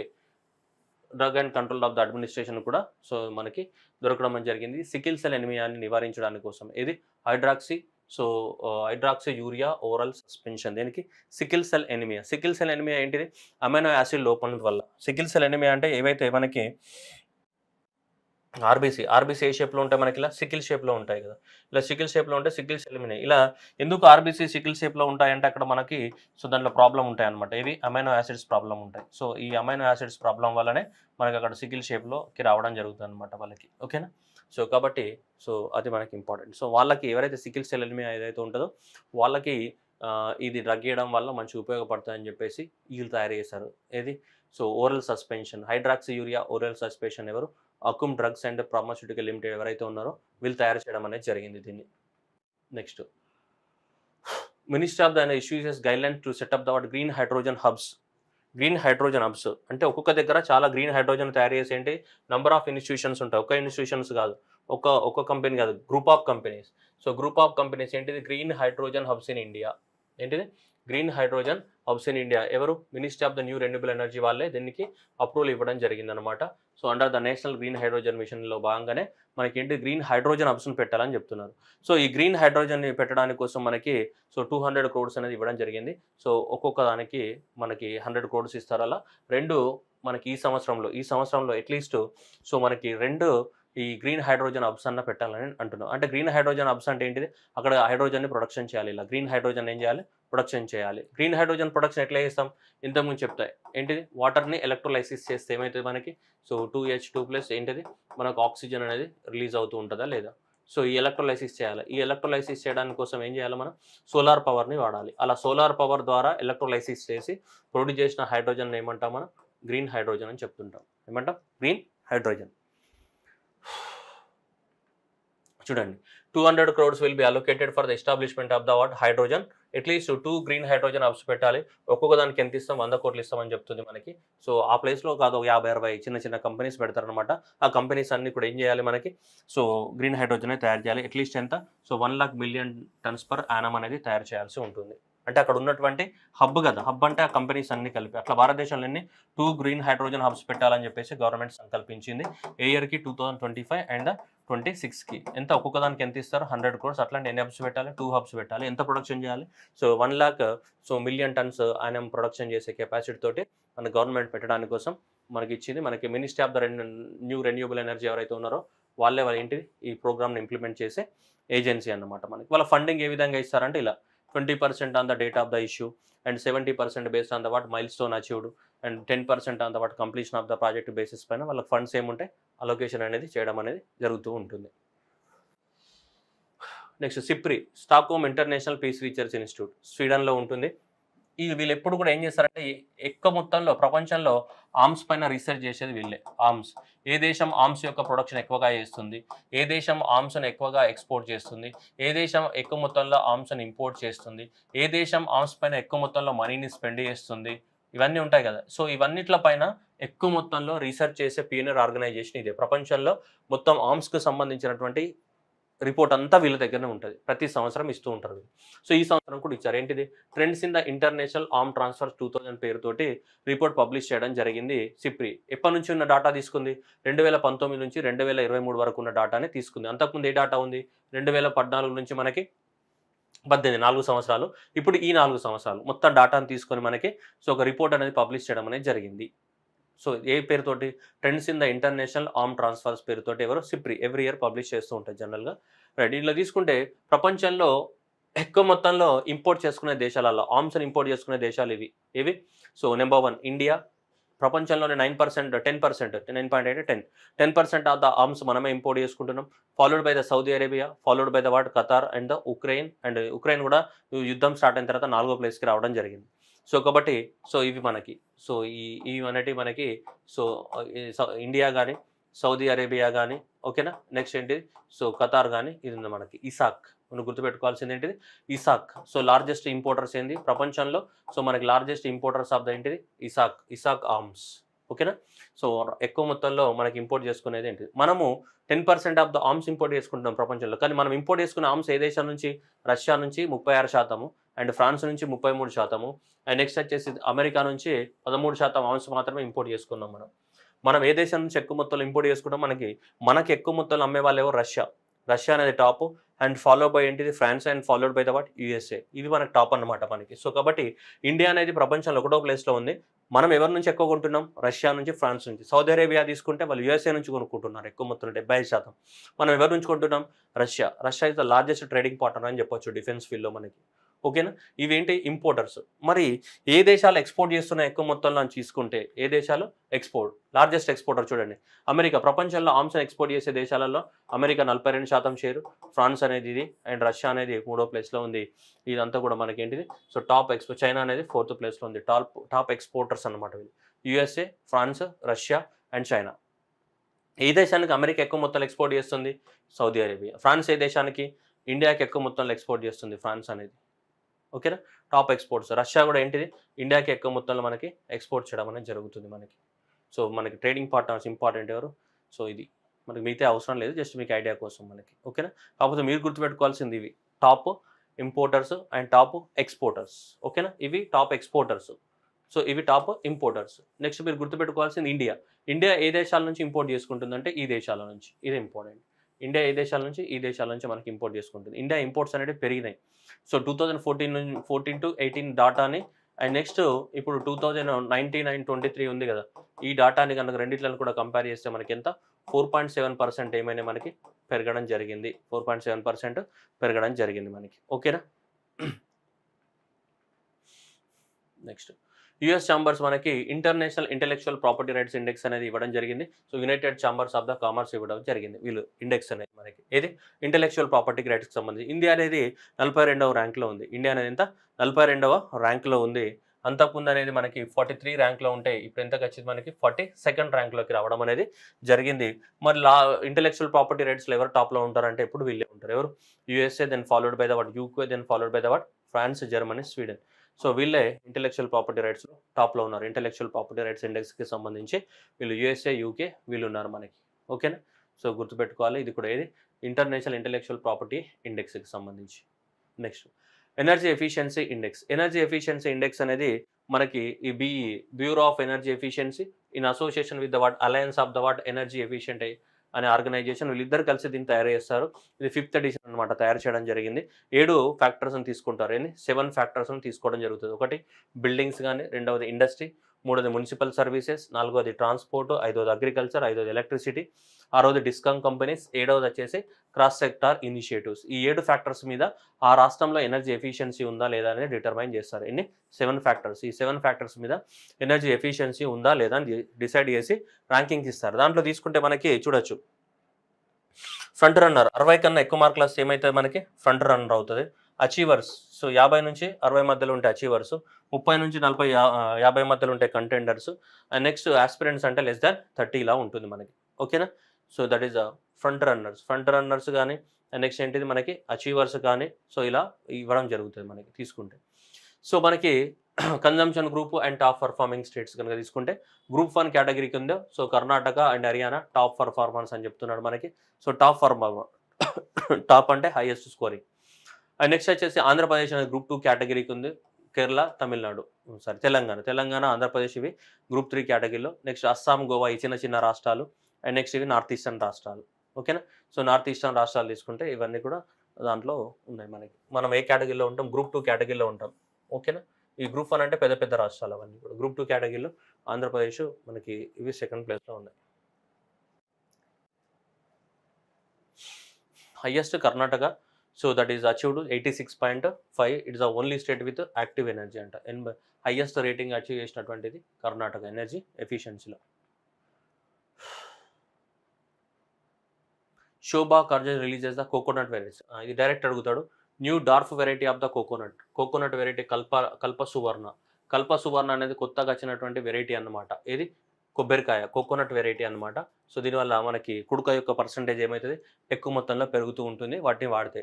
అట్లాగే మనకి ఇంకొకటి కూడా release చేయడం జరిగింది 2 hybrids of the what cocoa varieties.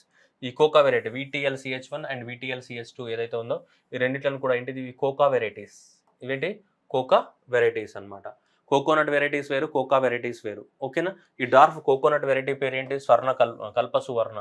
So కల్ప సువర్ణ. So కాబట్టి ఇవన్నిటిని కూడా ఎవరు డెవలప్ చేశారు CPCRI వాళ్ళు డెవలప్మెంట్ చేయడం జరిగింది. CPCRI అంటే ఇది ఏది central plantation crop research institute.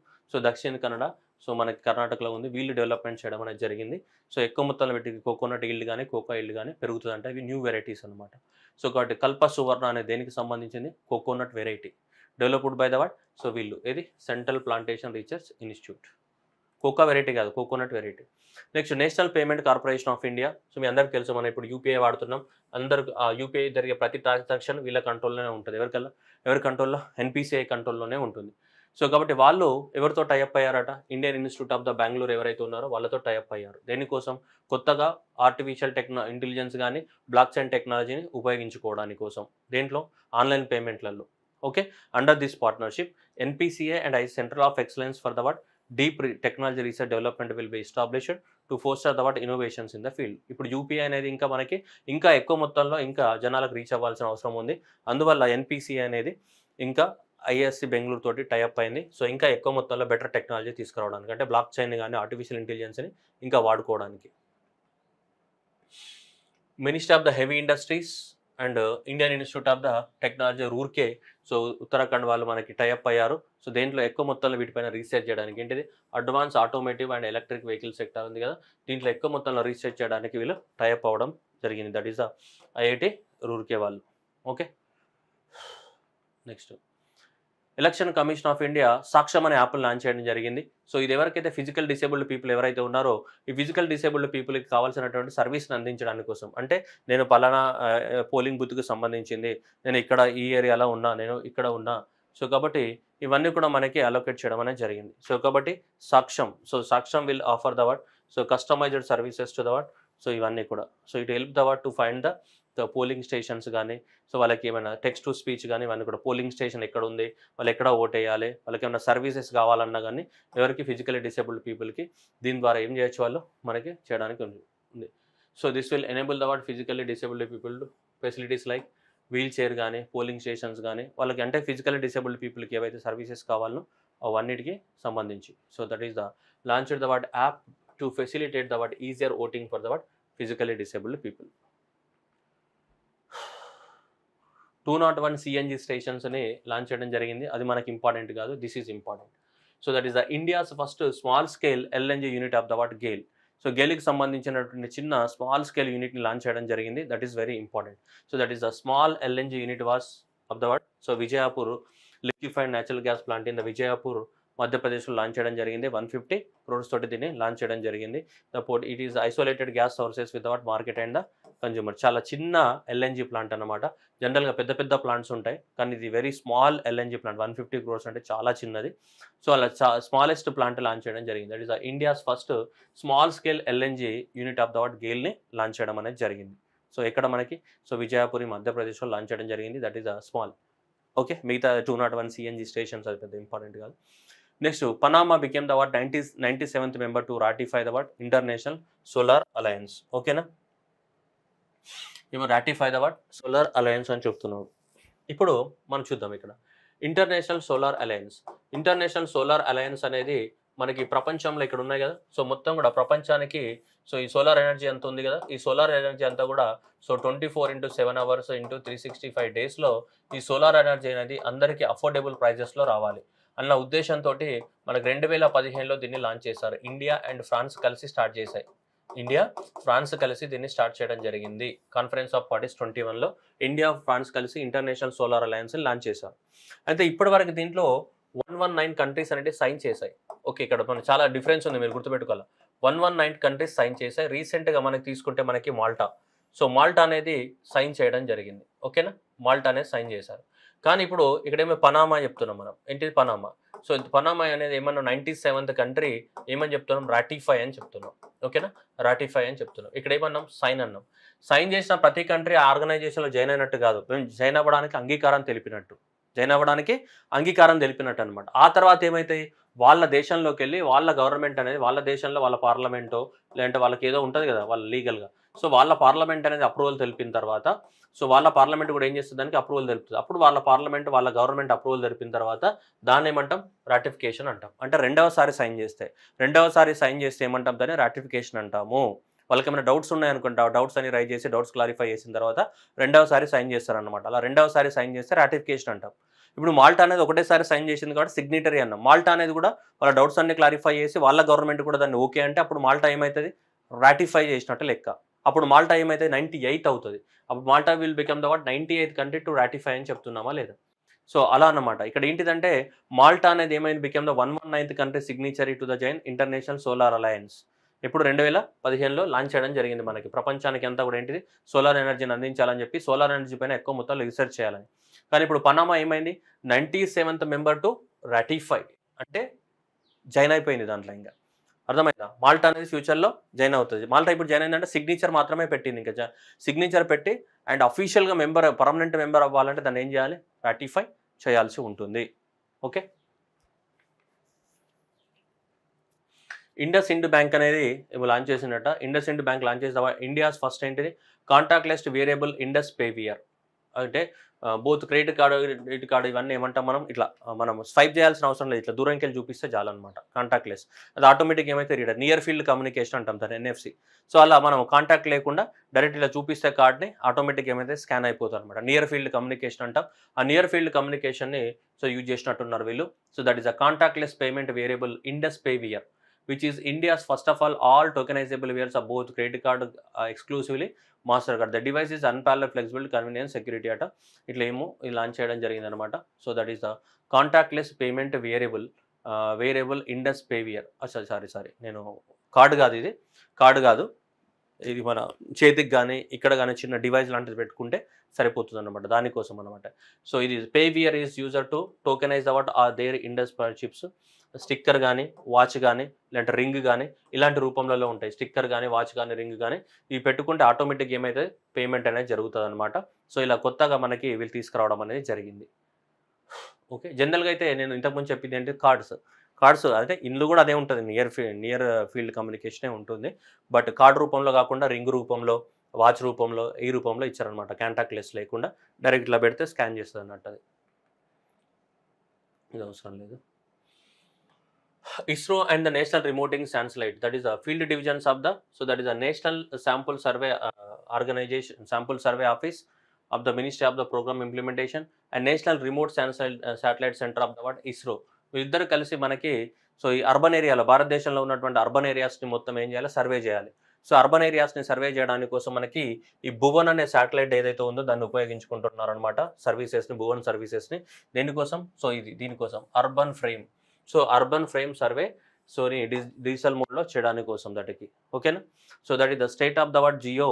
So geo information communication technology tools and techniques using the word Bhuvan platform for the word. So UFS urban ఏరియాస్లో సర్వే చేయడానికి కోసం 2022 నుంచి 2027 వరకు that is plan to conduct the survey around the word 8134 టౌన్స్లలో మనకి భువన్ అనే platform ఏదైతే ఉందో ఎన్ఆర్ఎస్సి వాళ్ళది, దాన్ని ఉపయోగించాం. అంతకుముందు 2015 నుంచి 2022 వరకు కూడా సర్వే చేయడం జరిగింది. మళ్ళీ ఇప్పుడు కూడా సర్వే చేస్తారంట, మనకి జియో ట్యాగింగ్ చేయడం ఏరియాస్ని. దానికోసం ఈ భువన్ అనే సో ప్లాట్ఫామ్ను ఉపయోగించుకుంటారు. ఎవరిది ఇది, ఇస్రో వాళ్ళకి సంబంధించినటువంటిది. ఎవరు ఉపయోగించుకుంటారు, ఇది నేషనల్ శాంపుల్ సర్వే ఆర్గనైజేషన్ వాళ్ళు. దేనికోసం ఉపయోగించుకుంటారు, సో అర్బన్ ఏరియాస్ని ఏం చేయడానికి, సర్వే చేయడానికి కోసం. Next first blue talks. ఈ బ్లూ టాక్స్ జరగడం జరిగింది మనకి ఢిల్లీలో జరగడం జరిగింది. సో ఈ కంట్రీస్ అన్ని కూడా మనకి ఎంబసీ ఆఫ్ ద ఫ్రాన్స్ కానీ ఎంబసీ ఆఫ్ ద కోస్టారికా ఎవరైతే ఉన్నారో and in association with the what ministry of the what earth sciences of the government of India, ముగ్గురు కలిసి మనకి జరగడం జరిగింది అనమాట. So ocean health and governance గురించి మనకి మాట్లాడుకోవడం జరిగింది దేంట్లో, ఈ first blue talks in the New Delhi. ఓకేనా, సో దాదాపు 50 కంట్రీస్ అనేది పార్టిసిపేట్ చేయడం జరిగింది. అన్నీ కూడా ఓషన్స్ గురించి మాట్లాడడం అనేది జరిగింది. నెక్స్ట్ ఇది హైదరాబాద్లో ఢిల్లీలో జరగకముందు కాన్ఫరెన్స్ అనేది మనకి ఆల్రెడీ 24లో మనకి నెక్స్ట్ రాబోయే రోజుల్లో హై లెవెల్ ఈవెంట్ యాక్షన్ కాల్లో నెక్స్ట్ కోస్టారికాలో జరగబోతుంది. జూన్ 7 నుంచి 8 వరకు కోస్టారికాలో కూడా ఓషన్స్ గురించి కాన్ఫరెన్స్ మనకి జరగబోతుంది మనకి నెక్స్ట్. ఓకేనా. అట్లాగే మనకి 2025లో నీస్ ఫ్రాన్స్లో జరగబోతుంది మనకి. దట్ ఇస్ యునైటెడ్ నేషన్స్ ఏంటిది oceans conference, 4th oceans conference. United nations oceans conference అనేది కూడా మనకు జరగబోతుంది. నెక్స్ట్ ఇక్కడ కూడా high level event on the ocean action కూడా జరగబోతుంది. ఇవి రెండు ఫ్యూచర్లో జరగబోతున్నటువంటి ఈవెంట్స్. వీటికి ముందుగానే రిహార్సల్గా ఇక్కడ పెట్టినారు ఏంటి బ్లూ టాక్స్ అనమాట. ఇక్కడ జరిగిన డిస్కషన్ ఇక్కడ జూన్లో చేస్తారు. జూన్లో జరిగిన డిస్కషన్ 2025లో కూడా ఏం జరుగుతుంది, అదే డిస్కషన్ అనేది జరుగుతుంది. జులాజికల్ సర్వే ఆఫ్ ఇండియా మనకి ఒడిస్సా ఈ కొత్త స్పీసీస్ని కనుక్కున్నారంట. హెడ్ షీల్డెడ్ స్లగ్, సో దీని పేరు Draupadi, that is the so melano chlamys Draupadi అనే పేరు పెట్టడం అనేది జరిగింది zoological survey of India. So this is named after the Draupadi Murmu, the India of the పేరు మీదుగా పెట్టడం జరిగింది. The new species of the word so melano so chlamys of the genus and ఏదో స్లగ్ అంటే స్లీ స్లగ్, ఏం species in the Odisha and west బెంగాల్లో ఉంటుందంట ఇది కొత్తది.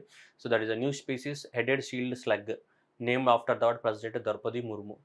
అడుగుతాడు దీన్ని. సో ఎవరు డిస్కవర్ చేశారు ఇది, సో మనకి Zoological survey of India. So ఈ జులాజికల్ సర్వే ఆఫ్ ఇండియా ఎవరైతే ఉన్నారో వాళ్ళు దీన్ని డిస్కవరీ చేయడం అనేది జరిగింది. That is so Draupadi Murmu. Okay, clear. World Bank Bill and the Melinda Gates Foundation and the United Nations released $600 toward the eliminating that. World bank and వీళ్ళిద్దరు కలిసి ముగ్గురు, world bank, gate and Melinda foundation and UNICEF ముగ్గురు కలిసి 600 million rupees అనేది release చేయడం జరిగింది to combat the cervical cancer. To combat the cervical cancer ఏవైతే ఉమెన్కి ఎక్కువ మొత్తంలో వస్తున్నాయి కదా ఆ సర్వికల్ క్యాన్సర్ దానికోసం. The 400 million over the years world bank and 180 million gate foundation and 10 million by the UNICEF. This was the first ever commitment global cervical cancer elimination కోసము first ఇంత అమౌంట్ రిలీజ్ చేయడం అనేది జరిగింది ముగ్గురు organisations కలిసి. Next wild life protection యాక్ట్లో section 49 అనేది implementation notify చేయడం జరిగింది.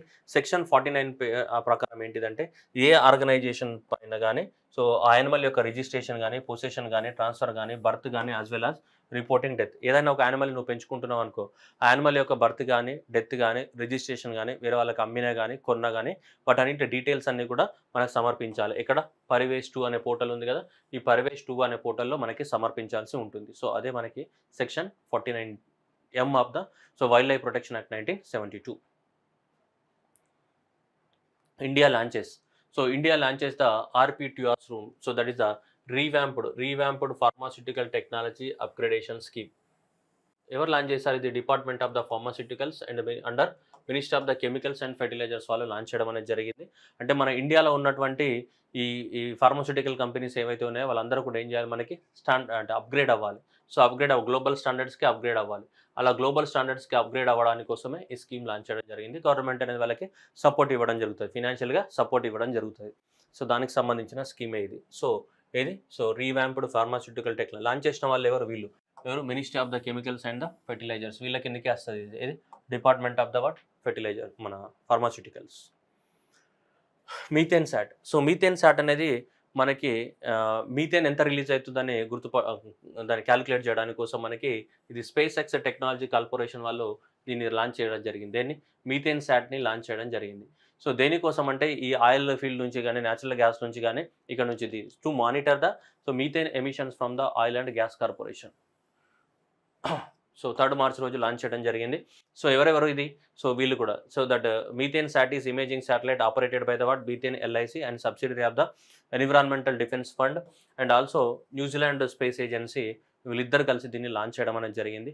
సో ప్రపంచంలో మనకి మీథేన్ ఎమిషన్స్ గురించి ఏం చేయడానికి ట్రాక్ చేయడానికి కోసం దీన్ని ప్రత్యేకంగా లాంచ్ చేయడం జరిగింది. ఫాల్కన్ 9 అనే రాకెట్ ద్వారా మీథోశాట్ని లాంచ్ చేశారు. దీన్ని మీథోశాట్. సో ఈ మీథోశాట్ని మనకి ఎవరు దీనికి మీథోశాట్ మెయింటైన్ చేసేది ఎవరు? వీళ్ళు. అది ఏ శాటిలైట్? మీథేన్ అనే imaging satellite. So imaging satellite మీథేన్ని imaging చేస్తుంటుంది. సో దీన్ని methane satellite subsidiary of the environmental defence fund and New Zealand space agency వాళ్ళు మెయింటైన్ చేస్తారు దాన్ని. ఇది space X. The satellite will circle the Earth 15 times in a day and it orbit 580 kilometers on the ground. So and takes the methane leaks from the 300 targets across the globe. Okay. So అలా 300 సార్లు మన 300 areas నుంచి మనకి ఎంత methane release అవుతుందో దాన్ని చేయడం జరుగుతుంది. Methane SAT will be developed at the cost of the $88 billion with the so New Zealand space agency and the Harvard university of the school of engineering, applied research and astrophysics అట, ఇవన్నీ కూడా aerospace and blue canyon and Google ఇలా అందరూ కూడా partners దీంట్లో. Next world wild life day March 3 every year ఏం చేస్తాం, world wild life డేగా సెలబ్రేట్ చేయడం జరుగుతుంది. ఇది మార్చ్ 3 యునైటెడ్ నేషన్స్ అనేది every year world wild life డేగా సెలబ్రేట్ చేయడం జరుగుతుంది. సో ఈ సంవత్సరానికి సంబంధించి థీమ్ వచ్చేసి ఏంటిది, very very important, that connecting the people and the planet and exploring the digital innovation in the wild life conservation. Digital టెక్నాలజీని వాడుకోవాలి దేనికి, ఈ వైల్డ్ లైఫ్ని కన్జర్వేషన్ చేయడానికి, మనుషుల కోసమే కాదు యానిమల్స్ కోసం కూడా ఏంటిది డిజిటల్ టెక్నాలజీని ఏం చేయాలో వాడుకోవాలని చెప్పేసి మనకి ఈ థీమ్ తోటి సెలబ్రేట్ చేయడం జరుగుతుంది. Next global recycling day. Global recycling day అనేది మార్చ్ 18, 2018 నుంచి మనం సెలబ్రేట్ చేస్తున్నాం మొట్టమొదటిసారిగా. ఈ గ్లోబల్ రీసైక్లింగ్ డేకి సో ఆద్యులు ఎవరు, దీన్ని ఎవరు స్టార్ట్ చేశారంటే ఇది bureau of the what, so international recycling organisation వాళ్ళు దాన్ని సో ఎవ్రీ ఇయర్ మనకి సో సెలబ్రేట్ చేస్తుంటారు. వాళ్ళే దాన్ని స్టార్ట్ చేయడం జరిగింది. ఎవరు, bureau of the international recycling వాళ్ళు. ఓకేనా. సో ఈ సంవత్సరానికి సంబంధించినటువంటి థీమ్ కనుక తీసుకుంటే ఏంటిది, రీసైక్లింగ్ హీరోస్ అనే థీమ్ తోటి మనకి 7th గ్లోబల్ రీసైక్లింగ్ డేగా సెలబ్రేట్ చేయడం జరిగింది. వేస్ట్ వస్తువులు ఏం చేయాలి, రీసైక్లింగ్ చేయాలి. World sparrow day. So every year March 20 రోజు వరల్డ్ స్పారో డే చేసుకుంటాం. థీమ్ వచ్చేసి ఐ లవ్ స్పారోస్. ఈ సంవత్సరానికి సంబంధించి ఏంటిది, ఐ లవ్ స్పారోస్ తోటి మనకి జరిగింది. ఈ పిచ్చుకల యొక్క జులాజికల్ నేమ్ ఏంటిది, ప్యాసర్ డొమెస్టికస్ అనేది దాని యొక్క zoological name. And world water day. World water day March 22 అనేది so every year world water డేగా సెలబ్రేట్ చేస్తాం. మొట్టమొదటిసారిగా డిసెంబర్ 1992లో మొట్టమొదటి వరల్డ్ వాటర్ డేని సెలబ్రేట్ చేసుకోవడం జరిగింది. ఎవ్రీ ఇయర్ సెలబ్రేట్ చేయడం జరుగుతుంది. దాని యొక్క మీనింగ్ ఏంటిదంటే ఈ సంవత్సరము water for the peace theme are leveraging the water for the peace. ఈ సంవత్సరం ఏంటిది, శాంతి కోసం నీళ్లు. ఇప్పుడు అంతా కూడా వాటర్లలో యుద్ధాలు జరుగుతున్నాయి కదా, చైనా వాళ్ళు వీళ్ళు. సో కాబట్టి ఎవ్రీ ఇయర్ అంటే మనకి యునైటెడ్ నేషన్స్ ఏం చేస్తుంది, అబ్జర్వ్ చేయడం అనేది జరుగుతుంది. Okay, in association with the UNESCO వీళ్ళందరితో అసోసియేషన్ తోటి. సో వరల్డ్ వాటర్ డే ఈ సంవత్సరం యొక్క థీమ్ ఏంటిది, water for the peace. Water for the peace. Earth hour. Earth hour మన జనరల్గా ఎప్పుడు last Saturday of the March మంత్లో అబ్జర్వ్ చేస్తాం జనరల్గా, లాస్ట్ సాటర్డే. ఈ సంవత్సరం అనేది చూసుకుంటే మనకి 23 మార్చ్ రోజు మనకి అబ్జర్వ్ చేయడం అనేది జరిగింది. నెక్స్ట్ ఇయర్ ఎప్పుడు వస్తుందంటే మళ్ళీ 25th last year 25th March రోజు వస్తే ఈ సంవత్సరం అయితే 24th మార్చ్ అనేది అబ్జర్వ్ చేయడం అనేది జరిగింది. Okay, earth hour. సో ఈ ఎర్త్ అవర్ని మొట్టమొదటిసారిగా 2007లో మనకి సిడ్నీలో అబ్జర్వ్ చేయడం జరిగింది. ఈ ఎర్త్ అవర్ని స్టార్ట్ చేసిన వాళ్ళు ఎవరు, మనకు వీళ్ళు చాలా చాలా ఇంపార్టెంట్. ఇది ఎర్త్ అవర్ని ఎవరు స్టార్ట్ చేశారు, ఈ ఆర్గనైజేషన్ స్టార్ట్ చేసింది. ఇది world wild life fund for Nature. Earth hour as a what, light off moment. Lights off moment అంటే ఏం చేస్తాం మనం, గంట సేపు మనకి సో లైట్స్ అనేది ఆఫ్ చేయడం జరుగుతుంది. ఎప్పుడు, second Saturday of the March month. Okay, times కూడా వాళ్ళు మెన్షన్ చేస్తారు. ఎవ్రీ ఇయర్ అయితే 8:30 నుంచి 9:30 వరకు. 8:30 నుంచి 9:30. సో మనకి ఎవ్రీ ఇయర్ ఎప్పుడు March last Saturday, March last Saturday. So 8:30 నుంచి 9:30 వరకు ఏం చేస్తాం మనం, లైట్లు ఆఫ్ చేస్తాం. ఎవరు, world wild life fund for the nature వాళ్ళు స్టార్ట్ చేశారు. ఇప్పుడు 2007లో స్టార్ట్ చేశారు. ఎందుకంటే మేమందరం కూడా సో ఏంటిది ఎర్త్ కోసం కష్టపడుతున్నాము. సో కాబట్టి ఒకరోజు ఒక గంట సేపు ప్రపంచం మొత్తం లైట్లు ఆపరేస్తే ఏం చేస్తుంది, ఎంతో కొంత ఎర్త్కి ఏం జరుగుతుంది, సేవింగ్స్ అనేది జరుగుతుంది, లైట్ ఎనర్జీ సేవింగ్ జరుగుతుంది అని చెప్పేసి అలా మనకి ఎవ్రీ ఇయర్ సెలబ్రేట్ చేస్తూ ఉంటాం. ఎవరు స్టార్ట్ చేశారు ఇది చాలాసార్లు ఇంపార్టెంట్. యూపీఎస్లో ఆల్రెడీ అడిగి ఉన్నాడు, ఎర్త్ డేని ఎవరు స్టార్ట్ చేశారు, ఇది world wild life fund for the nature. International day of the forest March 21. International day of the forest అనేది 2013 నుంచి సెలబ్రేట్ చేస్తున్నాం మనం first time. So united nation general assembly resolution ద్వారా international day of the forest. So ఈ సంవత్సరానికి కానీ every year theme ఏంటిది, ఇది collaborative partnership on the forest. Theme ఏంటిది, collaborative forest. And the day was annually organised by the UN forum on the forest కానీ food and agriculture organisation వీళ్ళందరూ కలిసి organise చేయడం జరుగుతుంది ఎవ్రీ ఇయర్. ఇప్పుడు March 21. Theme వచ్చేసి ఏంటిది, collaborative partnership on the forest. China launches the Kiango satellite. Kiago. So that is the relay satellite on the Earth and Moon communication ki sambandhinchi. So that is the relay satellite designed to provide the Earth and Moon communication services from the Wenchang Space Satellite Hanava province Hainan province nunchi launch cheyadam jarigindi.